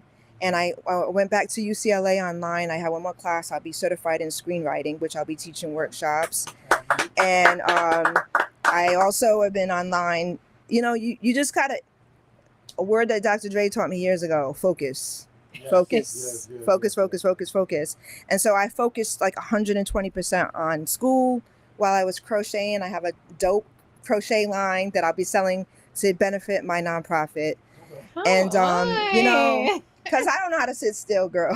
Good. And then and that's at Racked Up Boutique on Instagram. And That's the name of it? It's Racked Up Boutique, _up_ boutique. I think if you go at Gina Barboza, you'll see all my hustles in one place. Okay. And then, so I pushed the production stuff aside, which I'm a story producer. The last thing I did was the Wu-Tang Clan documentary. No, not Hulu. A Wu-Tang experience at Red Rock. Shout out to my boy GB. And so Guerrilla Films, both of my brothers from another that have really kind of partnered up with me on different projects or brought me into projects. And I had to take off my Turner hat. And so when you start seeing like this type of stuff with cameras and you could do everything in one place, that's when you realize that you can actually make things happen without the big machines. Right. And that's why I keep telling everybody, like, don't be trying to chase the network hustle, because what they did was they waited till we got to a certain place, 6 figures, and then they laid us off. They didn't think about like our families. It's like, we're not going to be hiring you to pay for your retirement. And I just saw like the last of the regime that I work with, they all got laid off. So nobody's there till 65, like back in the day when Ted Turner was in the building. And that's scary. And you don't go into it thinking that. You're thinking like, damn, I'm making 6 figures. I was about to buy a house. And when I saw the president leave, I was like, okay, no, because something's about to go down, especially when you come from the hood, you see stuff right away. So, I just tell people, like, I've had side hustles for a long time, because you can't depend on one thing, especially when you come from nothing already. Right. So that's how the balancing stuff came along. But you do need to find out what your foundation is. And that's what the education became for me. I don't have to go to school to learn film. I had 27 years just from who I knew. My resume never got me not one job. It was from who I knew. And that's how I got the Tyler Perry. I produced the Tyler Perry movie, Jasmine Blues, at Netflix, because I worked for the former president, Michelle Sneed, at BET, and she saw my work ethic. She saw my hustle. She saw me wearing more than one hat. And that's what they want. They want to see somebody that takes the initiative to do that. And then they give you, they look out for you. So with all that you do, how do you schedule in the writing? So because I was I just turned in a script, another script. And again, a lot of them are all based around, one's about a man in prison and what happened to him. Another one's about some dysfunction that happened in my family and how do you rise above that? Some of it's the music industry. Look at the losses that we suffered all the way back to what Takeoff and all the lives that we've lost there. When it's mission based, which is for me, even if it's the worst of it, how do you help people with the story? It doesn't even become like a hard thing to do. I literally am the kind of person that will spend a whole week outlining, knowing what the research is about. I do a lot of research first. If it's a story that's innately in me, it's a lot easier. And I'll just go hard on that thing. For that whole week, and I'll get it done. So I've written a script. It took me 3 years to research it, 3 months to outline it, and 3 days to write the whole script. So I literally, to this day, and I know we have our cell phones, but I still keep calendar books. My kids know it because they buy it for me. And I will write it. This week, like right now, I'm on my yoga teacher training. This week is going to be about chapter 5 and everything that's involved in chapter 5. And I schedule it. Mm-hmm. That's why when Damien asked, and when Luz asked me to come here, I was like, wait, let me check my, chapter 5 stuff. Right. When I leave here, I got to go back home and get on Zoom with chapter 5 stuff. And so I literally put it on there just like as I would do a doctor appointment. And I stay focused on that. That means saying no to going out to the clubs. I mean, I don't do that anymore anyway. I'm just a homebody, but it means saying no to a lot of things that you really want to do, but you got to put that first. You got to put that first because you're putting yourself first when you do that. So, that's it. That's how I do it. Okay. Let me see. We got some more questions for you. What are some of the challenges you face while working on this documentary? Finishing it. You hear people say it takes 10 years to finish a doc or more. I mean, I remember this one lady did one in, she went to Tibet, and I think her name Rachel Fox. Yeah, I think it's Rachel Fox. And it just took forever. I mean, she documented it for like 20 something years, and I'm like, oh hell, that would never be me. Like no, like literally, like right. And then you think it's old, and then you're like, but wait, mental health isn't old. Right.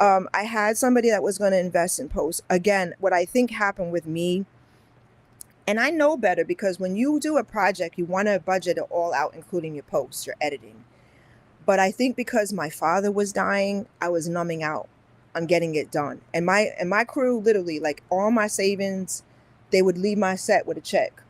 I mean, it was how taking pictures of me writing checks. I mean, Luz can tell you, Luz did most of my audio.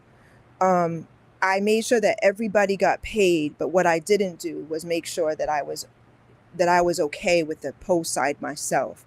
So I had somebody that was going to invest in the post side, and then 2020 happened, and their money had to be protected for themselves. I was like, oh shit, pardon my language. And then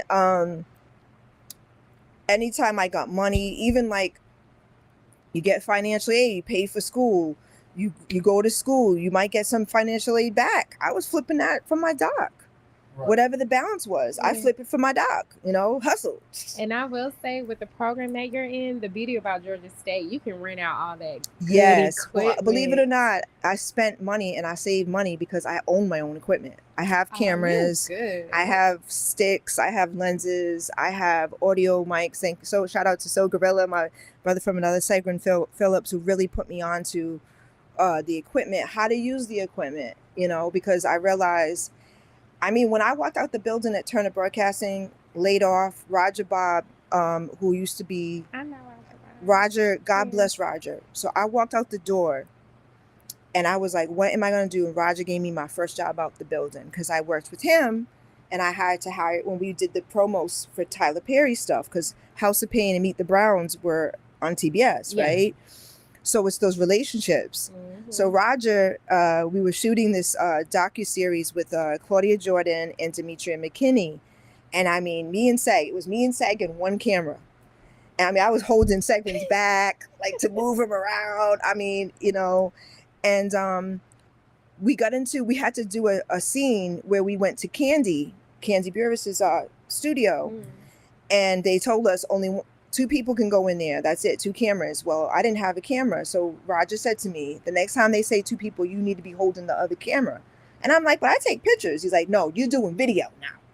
So that's how I started shooting video, because Roger said, do it, I love it. Yeah. So, and I went from like $6, $7, $8 million budgets to $2,000, $5,000 to $500, making like magic with just one camera, Seg and I laugh about it all the time. I mean, he had his drives like, taped up with duct tape. And I mean, we made things happen, like plugging into my truck, to get stuff done. And I started creating a lot of content then, like sizzles. Okay.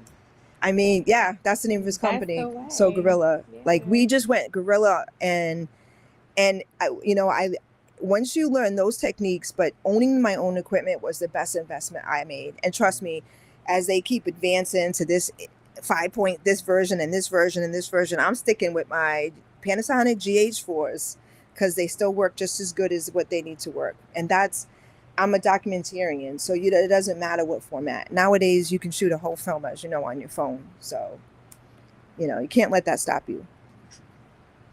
What advice do you have for an aspiring filmmaker or that was the advice looking to break into the industry?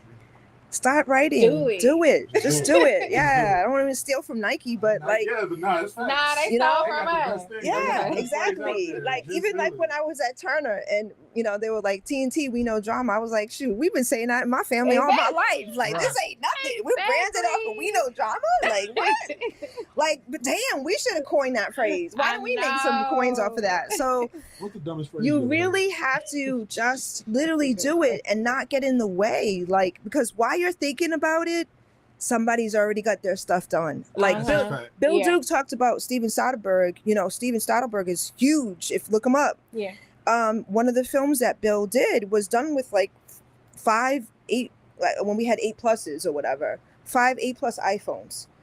And Soderbergh literally was on a rolling chair, like one of those, and they were pushing him like a dolly, like old school. Film. Yes, a whole movie with Bill Duke in it, and it's dope.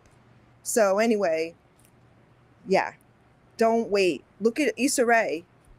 You know what I mean? Did her YouTube show, and look at her now. Right. So you could sit there and be trying to map it out, or you could be taking this time with the camera in front of you, like, hey, I look cute today. Let me talk to you. Right. I agree with that because it's like you can spend time wasting time, or you can spend time just getting it done. Yeah, I mean, you do, everyone's panicking about AI, and I'm like, AI might be able to do a million things, but AI will never be able. I still have to feed AI to tell the story that I want, even though it might manipulate it. I did it. I tried it out just to see what the threat of it was. I mean, we're in this age, so we definitely, especially a lot of us, Black and brown, definitely need to understand how to utilize AI and be able to create AI stuff too, and know how to be able to be techies in it, because right now our voices aren't there. A lot of people said AI is racist. Well, that's because we're not in charge of it. Yeah. So get out there and start doing and learning the technique, because we can't sit there and be afraid of it. I story produce, I'll look at everything someone's shot, like what I did with the Wu-Tang project, and I'll pull nuggets out of that. So I keep hitting this mic. And AI can do my job now. They don't need me. They can just look at the docuseries and be like, these are the points, these are the story, the thread of the story, and here you go, AI, So, but screenwriting. But you would still get the credit. I will not use AI. I had to do this in school. They made us just so we won't be threatened by it. But AI as a screenwriter, it has to authentically come from my soul. AI will never have my soul.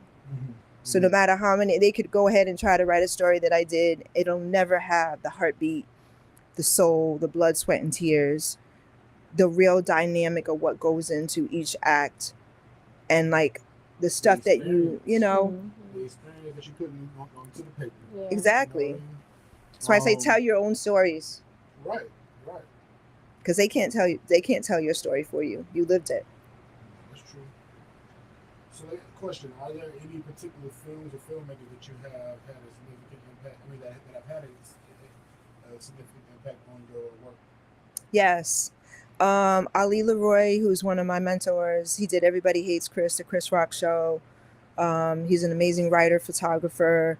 I met him when we were doing Are We There Yet? He was one of the creators of Are We There Yet with Ice Cube, and has become one of my mentors. Bill Duke, I mean, come on, Deep Cover, Sister Act 2, Hoodlum, Rage in Harlem. Like that brother, I like when I met Bill, I was laughing because those of us are old school that know about Kojak, and I'm talking about Kojak the show. Bill was on there as a pimp called Silky Slim, and he's like, "Don't tell nobody." And I'm like, "Hey, Silky Slim," and he was like, "How do you know about that?" I said, "My mom used to watch that show, and we were broke. We only had four channels, whatever." And so but those edgy, rocky stories. Real rough stuff, like even what Sylvester Stallone did with Rocky. Also, my sis Rachel Ramis, she's a director in LA. She worked on Queen Sugar. She actually inspired me to go back to school because during COVID, She's done tons of shows. She just did Bel Air, the new Bel Air, whatever. She's done a bunch of different stuff. Roswell. She was going. We kind of have similar beginnings. She worked in the music industry, so did I, in LA, around all the gangbangers, you know, and really was still like this kind of neutral voice between both colors. And then we parlayed that. She went back to school. She finished her education. And I met her when I was working on a Jermaine Dupri pilot I can't speak about because that's confidential for him, but it was for him and this guy named Brian Postel. And I met Rachel through that, and we rewrote the pilot. But she inspired me to go back to school because she went to school, got her master's or doctorate, and when there was no work, my sis was teaching online. So, you know, of course, you know, I love Martin Scorsese. I love what Spike's done because they're real auteurs. You know, they've found the, you know, like Alfred Hitchcock, they have a certain essence. And I love Hitchcock too. I love old movies. Me too. I love old movies. You can find me at, you know, certain days of the week if it's on my schedule, because I can't always focus on TV. I need to be like you. I mean, I'm the type of person who will binge watch. I mean, I watched that show, docuseries one day on Netflix. I think I was in mourning for like 2 weeks. It was so sad. And it's a beautiful love story, but it's very sad. But I'll do it like all in one sitting because focus. Yeah. Who else? We need more female, you know, there's some female DPs, but we need like Regina King starting to do her thing. Yeah. And I'm proud of sis. I worked with her back in the day on Southland when we rebooted it on TNT. Sad because I remember her having to walk off set a few times to call Ian, her son who passed away. And that really, really, really broke my heart. And still does for her with that. So sweet. Like her family is so sweet. It just shows you, I mean, mental illness does not discriminate. Yeah. It's in every family, every race, every economic background. It doesn't discriminate. And you can, you know, they say grief is love in action. And it really is. And I believe it was Regina that said that. And it stayed with me that grief is really love. And that we have to, it's just like with my mom. I mean, I had like one line where I would fall off the edge and I could probably lose it if I wanted to, losing my mother. But I had the strongest mother in the world, you know, like who had my back like nobody else. And her toughness is what allowed me to get through her death. So even though there was the abuse and the this and the that, my mother never cried a day in my life in front of me. I cry in front of my kids when I'm feeling it. But with my mother, the stuff that bothered me is the stuff that helped me get through her death. So sometimes you have to change your lens. Yeah. And look at why you went through that and use your pain for purpose. And that's what I've been doing and still, you know, continue to do. Dang, that was another jewel. Use your pain for purpose. Yes. I think that's why your documentaries will speak to us. Thank you. I hope so. And hopefully we'll make some noise on the nonprofit too with Young CEO. I'm working on doing some great things with mental illness and the arts. So stay tuned for that. I can't get too much into that yet, but I will definitely keep you posted as well as the documentary. What's your 3 favorite TV series? Woo! He got the questions for you.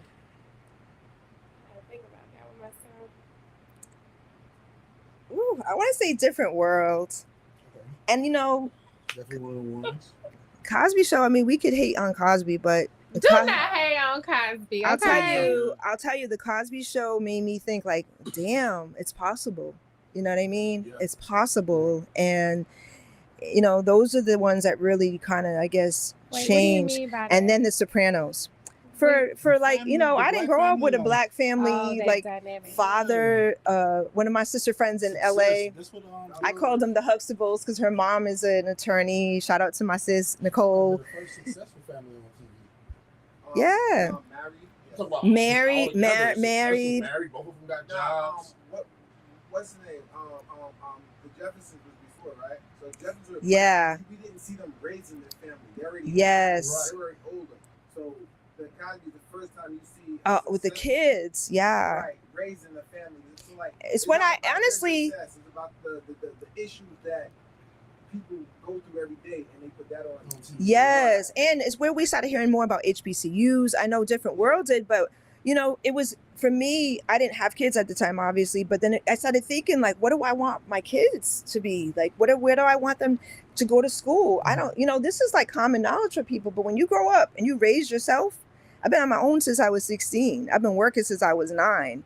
You know what I mean? I was helping like my family. You don't have structure. Yeah. You just try to figure it out as you go through. And shout out to anybody, like Eminem said, whatever, someone has 2 good parents, you know, in 8 Mile. Like, I didn't have that, you know? So when you go through that and you see a family dynamic, like you just said, like with the Cosby Show, I was like, I started thinking about the future of children I never even had yet. You know, even though I did that back when I was a kid, like I always just say, my kids will never suffer. My kids are never going to have to go next door and borrow sugar off of Nancy. And shout out to the Frank family, my brother from another Darren. Like, they're never going to have to go next door and borrow. I don't want that for them. And thankfully, they have a wonderful, you know, a wonderful dad. And we both came from nothing. And we both have given our daughters a better life than what we both came from. You know what I mean? So that's another one. I love The Sopranos because I'm half Sicilian, so I am a mob chick. I love The Sopranos, David Chase. I still I reached out to Michael Imperioli, who played Christopher, and I have him in mind for this movie that I got the rights to the book, and I wrote it. That's the one I kind of fleshed out at UCLA. And he gave me his agent's info and everything. And I was like, oh my God, if I get Chrissy, you know, from The Sopranos. He's good. When Tony Soprano, when James Gandolfini died, I was in mourning. Yeah. I think the last time I was sad. Like that was when Pac died, because I got to interview Pac too while I was at death row. Yeah. He wouldn't let me tape it on the grounds that me incriminate him, he said, because he was trying to flirt. And, you know, he was looking at that rape charge, and he was like, am I incriminate me? You know, and I'm like, I can hold my own, you know, but he wouldn't let me. But it was an amazing experience because I got to see, you know, he was smoking weed a lot. The other person that I worked with that was like that was DMX. And it was like you see the real side. As a matter of fact, I had an argument with Pac to the point that I was crying because I was yelling at him so much because I had looked up to him. The words, everything he put on paper is what I kind of stand for, right? Mm-hmm. And he said something disrespectful, and I yelled at him, started crying, and he went, oh, and that's when I saw the Gemini. Oh no, I'm sorry. And calmed, and then I said, oh, okay, so see. You're not like that. I got an amazing, the Thug Life with the torso. Danny, who took the picture, gifted me from the negative a real copy of that. So yeah, and so I have it right there as a reminder, you know, to get out there and tell those stories. You don't have to be like pushing buttons, but you still have to push them. Will you say those are signs of mental health between Pac and DMX? Oh, most definitely. Yeah, and X like was really, man, what a beautiful. Bill Duke actually directed, ironically, it was a movie called Angel, in which Mary J. Blige was in, and I was an executive at Turner. Actually, I wasn't an executive yet. I was at Turner, though. And Bill called me, and he's like, Gina, you got to come work with these rap guys, because, you know, this ain't my life. And I took a leave. I actually took vacation, and I went and worked for Bill in LA, and X was late every single day, 3 hours. When you're a producer, you want to strangle them. I know. You want to strangle them. I mean, as you saw, I get here early. I'm not like, I'm all about, I produce my friends sometimes, like, hey, don't you have to go to your doctor appointment? You know, like it's just innately in me. But at the same time, you saw how much he was suffering. You know, addiction was probably to mask all of the things that were going up underneath him and just really struggling. I think with Pac, you know, growing up, and I'm seeing this sadly through my grandbaby situation with his mom. When you're growing up with a mother who's struggling on drugs, and you want that mom back so bad, you know what I mean? And you can't have her, and you don't understand that it's not her, it's the disease of addiction that has now taken her, and she's not herself anymore. Yeah. But you have a picture of what you want her to be because that's how you remember her. And I think Pac may have struggled with that. you know, because I know he wanted that, even though he understood it and he was raised because of the movement, he had the strength in him. I believe that there was still this artistic side that was still really vulnerable. And I knew he wasn't at death row when I was there, but I knew when he signed up at death row that was going to not be a good place for him. Because he like me, he idolized, like most of us, the mob, Scarface, you know, Sopranos, you know, Casino, all those type of movies. When you grow up in a tough family like I did too, like it's kind of sexy, right? Like, oh, that's sexy. But when you get in there and you see, oh shit, this is real. Did you see the Tupac documentary? I saw all of them. The latest one. I've seen every single one. Is this the one? This is the one that like starts with him with Ben Crumpin' and you could, I can't remember who produced it, but it was I want to say it was on Hulu. Yeah, I saw the Dear Mama. Yes. Yeah, I saw that one. I mean, I enjoy seeing all of them. I just wish that he was. It would have been wonderful to see what he would be right now. Yeah. And to us in the world, you know, would he have come off? But I think he needed to be.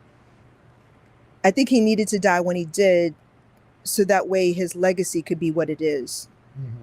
You know. Yeah, I was about to say that too. I don't think his impact would be the same if he was still alive. No, I think he maybe, you know, he may have softened up a little or something in his messaging, but I think the messaging would still be there. You know what I mean? I just don't know how prolific or how. I just don't know how it would end up. But anyway. Right. The reason why I mentioned that one is because I felt like that was the first one that really showed what he was like growing up. Yeah, I do like that. The one with, because it shows his childhood. Yeah. And I worked, when I first moved out here, one of Bill's ex-girlfriends, she had a talent agency, and Miss Safini was one of her clients. So I got to speak with her. Mm-hmm. And, you know, she was doing some real work too. And she said that. She said, I just feel like so many times they focus on all of the negative or the controversial stuff my son has done, and they don't really realize that he was just my baby. You know, he had these things that he liked, and he was into these other things, and there's just this other side of him that we don't get to see. So it was good to see that part of his life also focused on as well. Yes. A lot of people don't realize that everybody's somebody's baby. Mm-hmm. Facts. You too, Della. You too. And that's why, like, with you being a dad, real talk in our circle moment, because I know you have other people trying to come in here, find a place or your brothers where you can really try to collectively figure out how to figure things out. Don't do life alone. That's the best way. Don't do life alone, but you're angry. And you got to... No, I'm not. You are. I'm not angry. No, I'm not angry. Everybody on my thing was saying he's angry. He's angry. They heard it. I might. See, I think that people tend to take what for me is passion. I'm passionate. Me too. I'm passionate. I understand that. Well, you love to put that passion. Yeah, because I think that people like to take. Answer this question: are you not angry with the moms? I'm not angry with the moms. You pause. There's the answer. Yes. Yeah, I can say I'm angry with the moms, but and it's just like something. But I'm not angry enough to go and shoot nobody. No, I'm not saying that. volatile. I'm not saying that. What's happening is because you are passionate, you're upset. Yeah. And as a man, as a black man, you are like, you know what I'm saying? Hey, look, I lost somebody in the middle of this show. That's why I've really been quiet.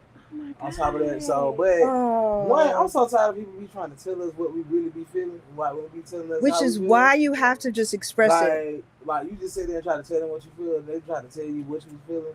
Mm-hmm. Like that's why I really been quiet, because I'm feeling a whole bunch of shit right now. I'm glad you spoke about it. So yes, sorry to hear that. Yeah. So goddamn, I know people been texting me like, "Why you look sad?" Sad. So like literally like in the midst of me trying to recuperate from the little situation that happened in the beginning of the show, goddamn, like damn, I just got a text message. So I just like when you talking about the men's mental health shit, I was just like, oh man, you know what's going on. But yo, I don't know if I'm gonna talk about. I was about to say I don't know if I'm gonna talk about it today, but I'm gonna talk about it. I'm gonna talk about it. I'm sorry to hear that. Trust me. I just suffered a loss I be too. suffering the same thing you do with the baby mama situation, so I feel where you come from on that. And what can we do to these women? Yeah, like, I'm so tired of that I literally had to talk because this sister called me yesterday and she was like, I'm gonna go da-da-da. I said, you know what? You're not giving this brother a chance. Thank you. We are just as guilty. We are just as guilty. I'll be the first to say it. We are just as guilty of causing this. And when things happen to our men, it's like, well, then what did you do? And I'm listening to her yelling. I'm yelling about it. I said, this brother is trying. Right. He's trying. Yeah, on top People of hate that, when I say this, and what you call it? Sandwich, she'll probably call me a black woman hater. But no, that's not right. Black woman is the second reason that a lot of black men is in jail. Let's talk about it. It might be. But what were you going to say, Big? And that shit is scary. It's a real thing. We got to heal each other. We have to heal each other together. For real. I don't even know who to blame for it though. You know what I'm saying? You can blame them. What? You can blame the women. Us. Like you can blame. It's I was just about to society. say, like, I mean, it's a historical thing. It's slavery. And I was almost blame I'm about to say the government or whatever. It's slavery. It's men being broken down, women being taken from them. During slavery, when we went through the most trauma, we were not acting like this with each other. No. So we supported one another. So we can't actually say this stems from slavery. Nah, even economic poverty. Even if you want to say being stripped of things. Even the light skin, dark skin thing, that stems from slavery. Like Willie Lynch. Like, don't get me started on that. So, I mean, we was helping each other, but the light skin, dark skin thing don't really stem from slavery. It does. It's Willie Lynch. Can I finish what I'm saying? Yes. Can I land my plane? No, because guess what, niggas wasn't slaves in India. That shit exists in India. No, Willie Lynch was Oh, that was a cast. That was a cast thing. I was a before Willie Lynch, niggas been what I'm saying, I can only speak. I ain't in India. I don't live in India. I can only speak about what I know about. And it did start back then. The slaves. I'm talking about. Okay, it started at that moment in time for what I know. Your head, gotcha. Right. So I mean, then it trickled. It trickled down. I definitely have been. Like they tried to play each other against themselves. They tried to make the slaves that was in the house feel like they was better than the slaves that was out in the field. Yeah, and then which made us feel like that. Like, oh, you because you like skin, you get in the house. We out here in the sun. Like I got hated on. For that. Mental health. I did. Mental health. My cousin used to teach me all the time. You need to learn how to fight because you're he's like you're high yellow, so you're gonna always be picked on, and I was. I didn't fit in anywhere. That's why most of my friends were male. I had to learn how to fight under dark skin. Most of my friends were men. My grandmother had a lot of problems. Yeah, and I had to learn how to fight, and I'm dark skinned. Right. How many? No. So what I'm saying is like sometimes. But go back to what you were saying about mental health because I want. Yes. Yeah, I know you're hurting right now. They don't even want to listen to us. We want to listen. That just literally proved the point. We don't want to do this. You said I got cut off. I was talking. She said, I was light skinned. I was like, you know what I'm saying? No, because it was like, Yeah, it was a trigger. No, it was a trigger because you look over there and I'm like, is he talking about me? Like, you see, immediately, like, my mental health went, is he talking about me? You see? But then at the point, we don't even care to talk about it no more. We do care. No. I'm not talking about y'all. I'm talking about us. In general. We don't care to talk about it because at the end of the day, what is it? That's why we hold it in. That's why I think we. I don't want you to, I think though. It's just I don't want you to hold it in. We don't make the time to talk because talking is almost like a waste of time. It's not just about talking. We have to be better listeners. Nah, hold on. Another thing too. We got to be better listeners. And I want to ask if it's true or not. And I'm asking if it's true or not. Now, you need to come out. If a man like today, my man opened up and he voiced what he was going through, right? And I felt it. Okay, now, normally in a typical relationship, right? When is inconvenient for the next party? I ain't saying which sex, but inconvenient for the next party. They would use what he just expressed against him. Yes, and one of the things. Furthermore. Yes. Nigga, you a man. Shut the fuck up. Yeah. In my mind, we keep putting food on the table. In my mind, I was thinking the same thing when he was saying that shit. Yeah, but you know what? You know what? Nigga, shut up, you a nigga. And this is something. But that's what we're told though. Yes. Even when I was raised in my house, and then my mama they end told up me, why you crying? They end Don't up nobody care about It's you like crying. higher learning. We have to unlearn. Yes, but No, a lot of I our feel men you. die because of like the book, The Body Keeps Score. So you internalizing that. That's what causes cancer. That's what causes high blood pressure. That's what causes heart attacks. Because you're suppressing that. If we and want to know why high blood pressure is so rapid in the black community, especially in the black men community, is because the niggas is told shut the fuck up and just work. Yes. You feel what I'm saying? And that's not good. Or don't cry. Don't cry. That's what society tells us though. Society. No. Society. No, that's what goofy niggas. That's what goofy niggas take from these. It's goofy all women men. telling You're y'all not niggas supposed to do that to cry. shit. Shorty got a song right now. What it's called? Cam. Who? Cam song. Oh yes. Don't shut up and pay me. Shut up and pay these bills. Yeah. I don't want to hear you. Shut up and pay these bills. But y'all like her though. That's y'all girl. I fuck with her. When she said what I said, damn, Cam. So you see, it goes right back to what we said about that brother. Yeah. It goes right back to what we said about the brother on the 988 is an actual suicide hotline. Yeah, that's all I was And also what they do is if a person's going through something, they will actually have mental professionals. Is it pound 988 or it's something over here? I think it's the hotline back there. Somebody call it. That's no, there's a phone back there. We should start answering the phone. Yes. Okay, so 988 is the mental crisis line. 988 is a suicide hotline, but it's a suicide hotline. But they will also have like what they really need. Instead of sending cops, they send mental health professionals or people from the hospital to go with the police officers, because in reality they shouldn't be handling either. They shouldn't be handling. They shouldn't be handling. Can you give everybody that number again, please? 988 and check to see 988. And if you're double check that your state has it, most of them do. And also look into, like, I believe it's Portland that has it. They, instead of having the police go, they actually have a mental health professional or somebody from the hospital go with the police, because the police shouldn't be responsible for that. They shouldn't be responsible for that. They have what's called CIT, which is crisis intervention training, right? But when you're an officer, all of that goes to shit. So, when you're being faced 99.9% times, the person that they're dealing with that's in the high manic state, the brother said it on the news. I have knives, because you're not going to go get a gun. 9 times out of 10, they don't even have a gun, right? How many times have we seen that, right? Everything being shot because they panic because this person is in that manic state and they don't understand. It's the voices. In crisis intervention training, they literally put headphones on them and the officers, and the headphones is nonstop talking, so they can see what a person's dealing with. And then they're like, go ahead and try to do something now. And he's like, I can't take this. They can't take it. So that's what they're dealing with. But it all goes to haywire on the streets because that's not what they're being taught to do. So we have to stop that. We have to stop letting them be the responders to illness. No, can you imagine if that was cancer? Is that how you treat people dealing with cancer? Right. Like the way that they took that Joseph Greer story should have never ever happened. And those people on the bus, the reporters are just as guilty as that brother who took that gun. My boy said he guilty. He said Joseph Greer got a lawsuit. They should. He literally said, "I need help. Yeah. I need help. I am manic."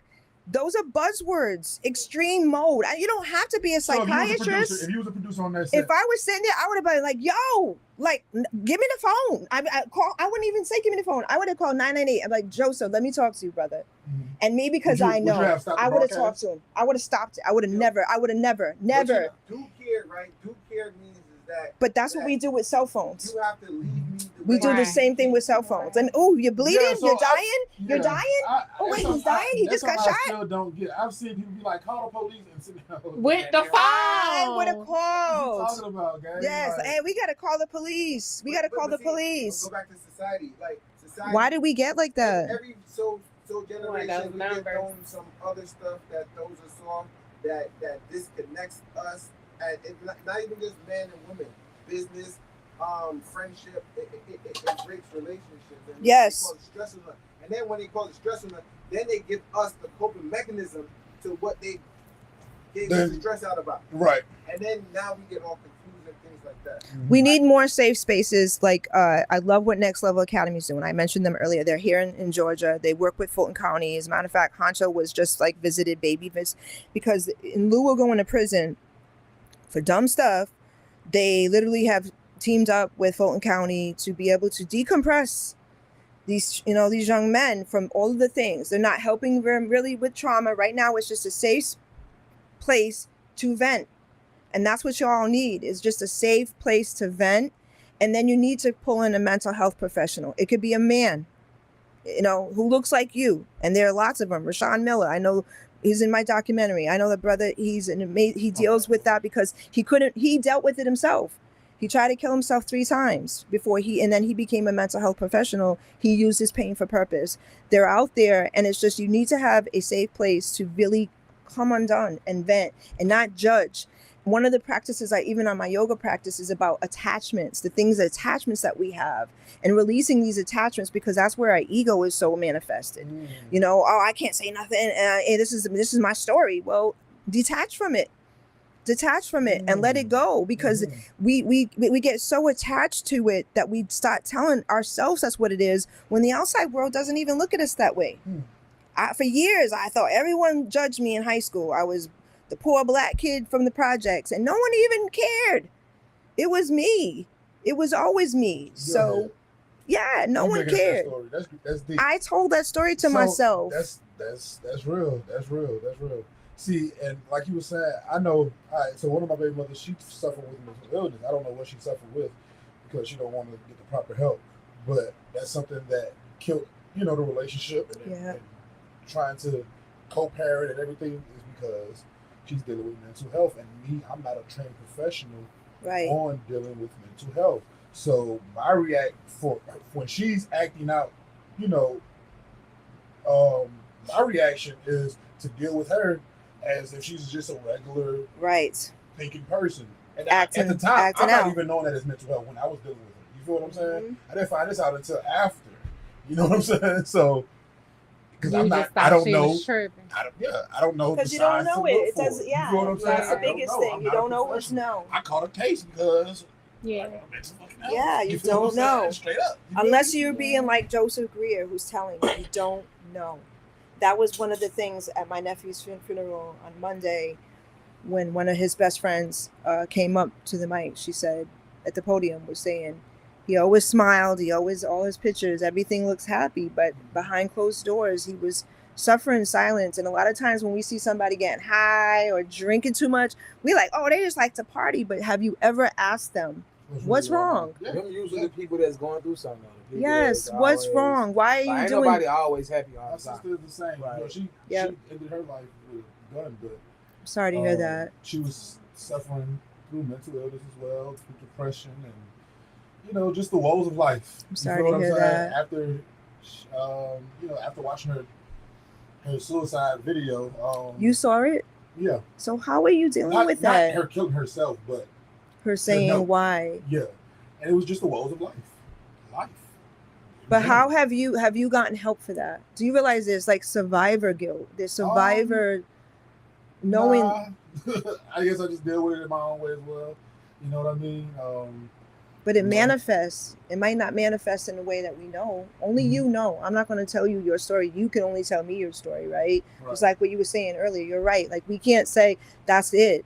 But if you're angry in it, a lot of times, the reason I know is I've always handled my pain with anger. That's the way I was raised. It came out in anger. It took for me to have 2 daughters who I call my angel wings to start retraining me a little bit. Like my youngest daughter just gave me dap the other day, because normally I go from 0 to 100 because I feel triggered. I'm being called stupid. Even if they're not saying stupid, it might make me feel stupid, right? And so I'm like, okay, this is an attachment that I have to a story I told myself. And while she was saying stuff, I literally was sitting there praying, like, okay, Lord, lift this off me. I know this isn't what it is. And I normally don't do that, but I did. And I calmed myself down from it. And I literally shut down. She gave me that. She was like, Mama, you like, You handle that. Because I'm not gonna lie. What you do is what a lot of women do: create stories. Yes. Around. I can literally tell a woman, man, listen, this is pineapple. This is facts. We do, and I believe it. I can tell a woman, this is pineapple, this is oranges. We're gonna eat these pineapples and oranges at 3:00. In her head, I just told her, man, listen, these are bananas, these are apples, and at 4:15, I'm going to eat these. And why does he want to do it at 3? He must have somebody else at 4. You hear me? Like, it done created a whole scenario in your head, and now you're trying to. You're what they call it projecting. Yes. You're projecting your feelings on me, and you expect me to comfort your head. There's the emotional side. I mean, we're obviously different beings. No disrespect, because I know people have different pronouns. I won't say women, men thing all the time, but we are what you see. Yes, thank you, thank you. I am female. I am girl. Man. Okay, so with that being said, I am a woman, and as a woman, we have more emotions. Right, we are more emotional, but yes, it comes from that stuff I said earlier, trying to build on top of quicksand. If you haven't healed your foundation, if you haven't figured and identified, and I'm still a work in progress. I'm not all the way there, but I am consciously making an effort. I mean, I did therapy as well. I highly advise it. How did it work out for you? It worked out great until the point that I started just going to talk to her, just like a homegirl, like to vent. Because the answers. It's like, to me, especially if you come from a place where you don't trust anybody, I think a therapist for me is somebody that's getting paid to trust, like that can't tell my business. You feel me? So I think that also, it helped me. It helped me because. You probably had the wrong therapist. Well, I didn't even say nothing. I just sat there. We ended up playing chess. She tried to get me to talk. I was like. Yeah, no. It took a while for me to find the right one. Mind, and they're there. Like putting people in your business. Even if I don't know, that's even worse. Like, that's I don't even know black. We like that. Like 1,000%, bro. It helped. What helped me is talking to strangers. Yeah. I talk to a complete fucking stranger. And let me tell you how. Think about the beauty. Hold on, bro. But let me tell you how brainwashed we are as black people. Like, even when I was going to the counseling, and I was supposed to be talking to her, I didn't want to put her business because we was taught what happened in my house, stay in my house. So then I would be putting my mama out. I'd be putting my, you know what I'm saying? I would be putting my family out. There's that part too. And then even though whatever happened to you in that situation, it affected you or hurt you, you still don't want nobody else to look at your folks like that. So that's a trauma that we dealing with on top of the other traumas that we are dealing with. I had to let that go. I did the same thing you did. I'm not Catholic anymore, but I also came with Catholic guilt. You got to honor that father and mother, even if they're beating your ass. And in my family, in your family, I realized though that right up under the SH, parents do not provoke your children. Right up under that scripture. I don't remember any. I just remember that. No parent remembers that scripture. You know the Bible say honor your mother and your father, but right up under that, up under say. Parents, do not provoke your children. Preach. Yeah, that's all they do. They just say their little part. Think about it. It's interpretations. But I had to get to a place where I realized that I was going to be doing a disservice to my daughters if I didn't face the issue that I had with my own mother. And like you, it was like, I can't tell on her. But I had to be able to understand. I had what was called a parentified relationship with my mother. That meant I became the parent to her and my brother, the triangle. And when you're a young kid and you're trying to be the go-between between two people and you almost parent them, you never have a childhood. And so I didn't know how to be a child. I didn't know how to take that off. I was constantly mothering. I started to be called Mama G for most of my friends because I didn't know how to stop being like that. And then what happens when I hurt? I don't have anybody because yes. And so eventually it damages you. And I realized that I needed to look at past my mother, past the being of who she was. I needed to look at the whole history of my family to understand how that kind of came into, because my people from West Africa, from Cape Verde on my mother's side. And I had to look at, my grandmother left that island. Her mother left her before that. She abandoned her for some man. My grandmother came to this country very angry. She had 15 kids, very angry. And all, that's a trickulation of, No, both of my grandparents came from there, but they had their kids in the state. But she came at 15 years old or 14 from like the old country, as we call it, gave birth to 15, 16 kids. One died. And then literally gave birth to a kid every year. Never had time. And as a woman, you're dealing with postpartum depression. You're dealing with all kinds of stuff. And the older sisters raised the younger sisters. Well, my mother was one of 3 younger. So it's like she never really had the mother. So how does she teach me?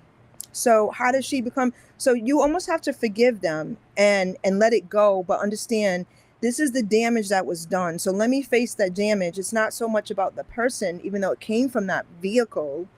It's still the damage that came into my life that I have to address, because everyone in your life is losing out on who you really are because you're hiding that. And I think the hardest part is detaching the damage from the vehicle. Yes. Because I feel like if it had came from anywhere else, I think it would have been, you know what I'm saying? Yes. It would have been cool, but like for it to be coming from like the parental, like separated. Yeah, so it's like I see more of the vehicle than I see of the damage. And I understand that. And I literally had to once I got, and you know how that really helped came to me was when my mother died. Because when she was dying, I watched her take her last breath. I can say it now without crying, but some days I can't. And I realized in that moment, I had spent my whole life trying to prove to her that I wasn't stupid. And now what was I going to do? Who was it going to be for? I was so angry with her that I got in the way of me even having this bond. And my sister just said that about my nephew with his drinking. She was so angry with him that but I said, but if you would have said nothing, you would be worse had he still died and not say anything. So you have to separate, okay, this is what they're doing to me. I had a friend cut off his mother because of the damage. Cut her off. Listen, I'm cut her off in my own way, right? Like when it's far comes to like giving people stuff and all that stuff, I can have whatever. But when it comes to my peace and when it comes to my mental health, I'm selfish. I will cut you off. I will not fuck with you. When it comes to like I'll give you a prime example. Even with my kid situation, you guys, I had to tell both of my baby mamas, hey, fuck you and fuck them kids. And that's not as a child who didn't grow up with their daddy. It's fucked up, but guess what? You have to. There's a book called, I can't think of it's Boundaries. You have to create healthy boundaries for yourself. Where you can still have what you need with your children. No, I do. It's not really fuck the kids.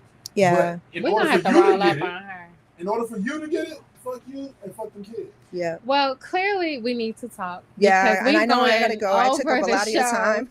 But I don't know. Maybe we could all chop it up and figure out if we want to like host some community talks. Yes, like I would love that. I would love that. Let's do it. I would love to be there. We could get one of my mental health gurus or someone, a sister, brother that can come through, or professional just to kind of help us, and we could be the start of some healing. That's what I want to do with Young CEO, and but I think it would be great if we start right here in this room.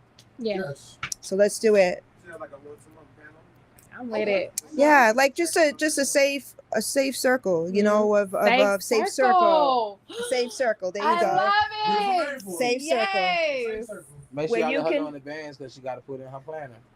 So she just can't show up. I'm happy. She got. I was like, am I making him mad? He's not saying anything. No. But I'm glad you. I'm glad you shared because I'm glad he shared too. What was going on? I was wondering the same thing. Didn't nobody care. Then one of them text me. That was all right. They didn't care. But it was the fans. It was the fans that was texting me. They was like, "Are you look sad? Are you okay? Are you okay?" Well, I didn't think they should look sad. Well, I did. No, I did. That's why I thought you had something in your eye. No, you didn't. Well, thank you for having me here today. No, thank you. I hope I answered all your questions. I know I talked a lot. You were good. As you can tell, I'm very passionate. Yes. And once I understood that you were going through something, I felt that was more important than anything. Like for us to at least talk about that, and then to hear that so that's why I ain't saying that, because they need both of us being angry. So I was like, he angry for enough for both of us. No, that's not true. Angry. That's not true. You have a It's right. okay. I wasn't angry in that moment. Now I was expressing The situation is an angry situation. Yeah, I wasn't angry. No. I will say something that this Dr. Gray, she's a science teacher in Inglewood, we call it, and she's a science teacher in the school there. And one of the things that I love, they have this thing called Loomis Transform, which they really plug in with their kids. And what she always says to her kids, like she'll ask them as soon as they walk in the door, give me one word of how you feeling today. If they say sad, she'll literally kneel down at their desk and she says, you have a right to be heard. And so when you were saying that he didn't have, you still have a right to be heard, even though he's going through something. I didn't want to prolong the show. That's okay. We had questions for you. I'm appreciative that my co-hosts were able to hold down the questions while I was going through what I was going through. Because I did want to ask you about your death row experience, but we got to bring you back. Death row, West Coast. Yeah, we got to bring you back for sure. So you know what Snoop was up? Yeah, man, bump Because man. we got the documentary. We want to know about you. I want to know about Snoop. All I can say is my nickname was Life. I have a tattoo right here of it. It was by Suge right here. Do you know Japanese. That shit say General Toso Chicken. No, I double checked with one of my friends from there before, so because I kept thinking that too. And I was nicknamed. Hey, let me tell you something. Y'all don't know something. She showed me that tattoo so fast. hey, when you get, said, look, oh, you married? No, wait, when you get my age, you don't care. You're like, shoot, said, if I'm at the beach with a bikini on, what's the difference? Yeah. Right, it ain't like it was on my ass. Oh God. She was so bad. But yeah, my nickname was Life because I was the opposite of death. And that came from Suge. And I used to bake cookies and stuff for gangsters, but I am an OG. Gangster bookies. And I am known for a fight that I had in there. Not really good, but I am known for it.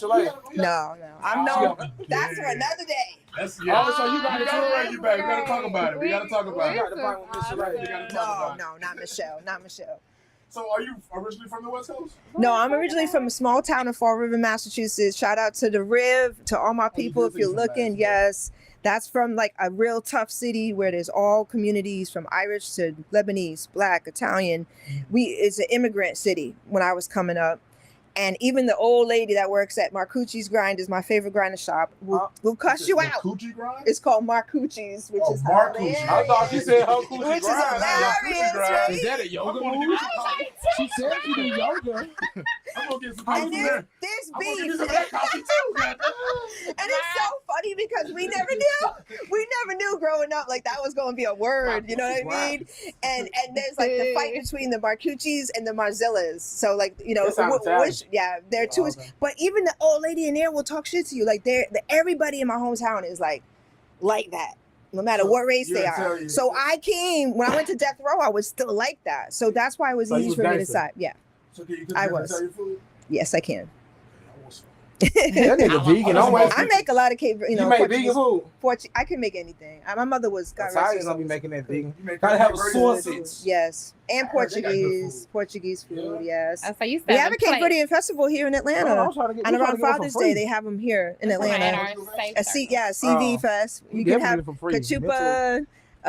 It's like a puff corn dish. It's a harmony. And they put this meat that you can get at Publix called chorizo. Not chorizo, that's the Latino Spanish version.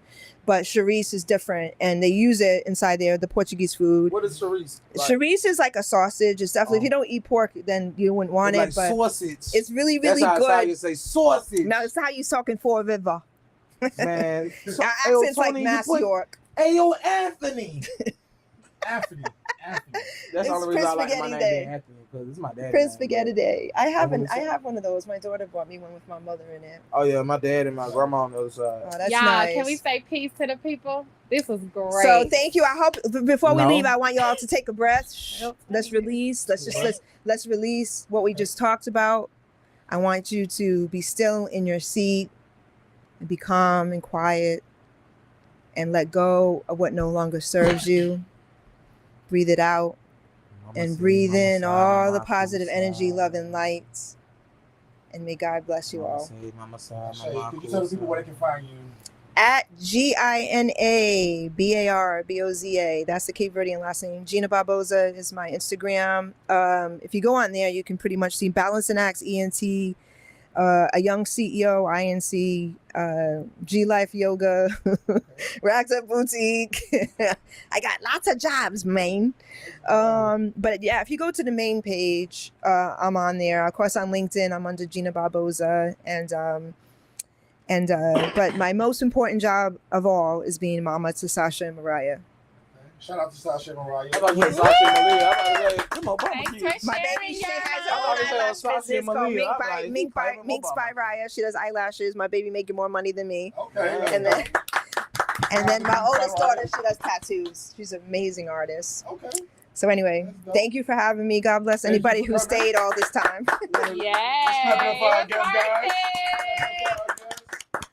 Thank you for coming through. Again, you guys like, comment, subscribe, share. Subscribe. Subscribe. You say subscribe. Yeah. Well, subscribe. This will be our next follow. Yeah, man. Follow for Can you get a picture of all of us? Yes, we're gonna get. Well, it's gonna still here as well, but we're gonna get some more out there. You can. I ain't gonna lie. This our last guest we haven't come in and talk about, so we gotta have some food guests. Yes. I'm hungry. I'll tell you. When y'all do Wednesday? If I would have Monday. known. Monday. Onaka, say hi, Gina. Onaka. You know Sila from That's family. No, Sila. You know Sila from Turnerfield? I mean from Turner. Sila. CeeLo. White guy. Wait, Goody Mob. Sila. From New Orleans. Oh, like you said, CeeLo from Goody Mob. Oh, he's white. I thought it was brother. No, I thought he was okay. I know his wife. He pulled his one white friend out the friend. Did you get a picture of all of us? Yeah, I want sis to look. Oh, my bad. I think Not sis. You gotta say But something. Oh, yeah, I think thank my you guys for tuning in. Thank you guys for tuning in for sure. How you gonna get up in the middle of the picture? Sorry. Life done got up. I think my phone started dying, so I wanted to make sure I still had it here. Yeah, Okay. That's your food? Thank you for our we have one audience guest out there in TV land. She'll be back. In podcast land. Yeah, she'll be back. You come back Monday? Yeah. Oh. I said she's in the audience right now. Yeah, she'll be back. Oh yeah. She's a content creator as well. Yeah. That's what I said. Live studio audience, Yay! Sorry, I know. Yay! We funny. But yeah, thank you guys for coming today. Yaya, thank you for coming today. Thanks. You know what I'm saying? Thank you for coming, Yaya. Thanks for having Yaya, me, guys. Can you tell them where to find you at? At the shop. At work. Basically. Yeah. Did you change your Instagram name? Yaya's NHB. That's my salon, and then personal Yaki Drama. Oh. YAKI. Okay, that's your business page. Well, you know I'm an actor, so. Uh-oh. Okay, Yaki yeah. Drama. We gotta talk. You know what I'm saying? But that's what they stand for? Okay. I thought that was your shop. We You gotta didn't talk say about the first time I heard Hey. it was here. Was last time he was here. Oh, okay. So I thought I just know about your kind of dream the page. That's why I was like, you got another page? Gotcha. What's your page name? Yeah. Oh yeah, I forgot. This is his show with his laptop. So he's gonna go last. Go ahead, boo. Who I'm are trying you? to tell you. Hey yo, y'all follow me on Instagram at AP_2Gs on my big. I appreciate y'all for tuning in. Playback Sounds. This is your boy Doty. Thank you guys for tuning in. Remember to like, subscribe, share, comment. Would like to thank you all first because you guys are the most important for tuning in. So again, thank you guys for tuning in. Playback Sounds News, not the news, and we're out. Peace. I was trying to say because you could have been doing anything besides watching this, like.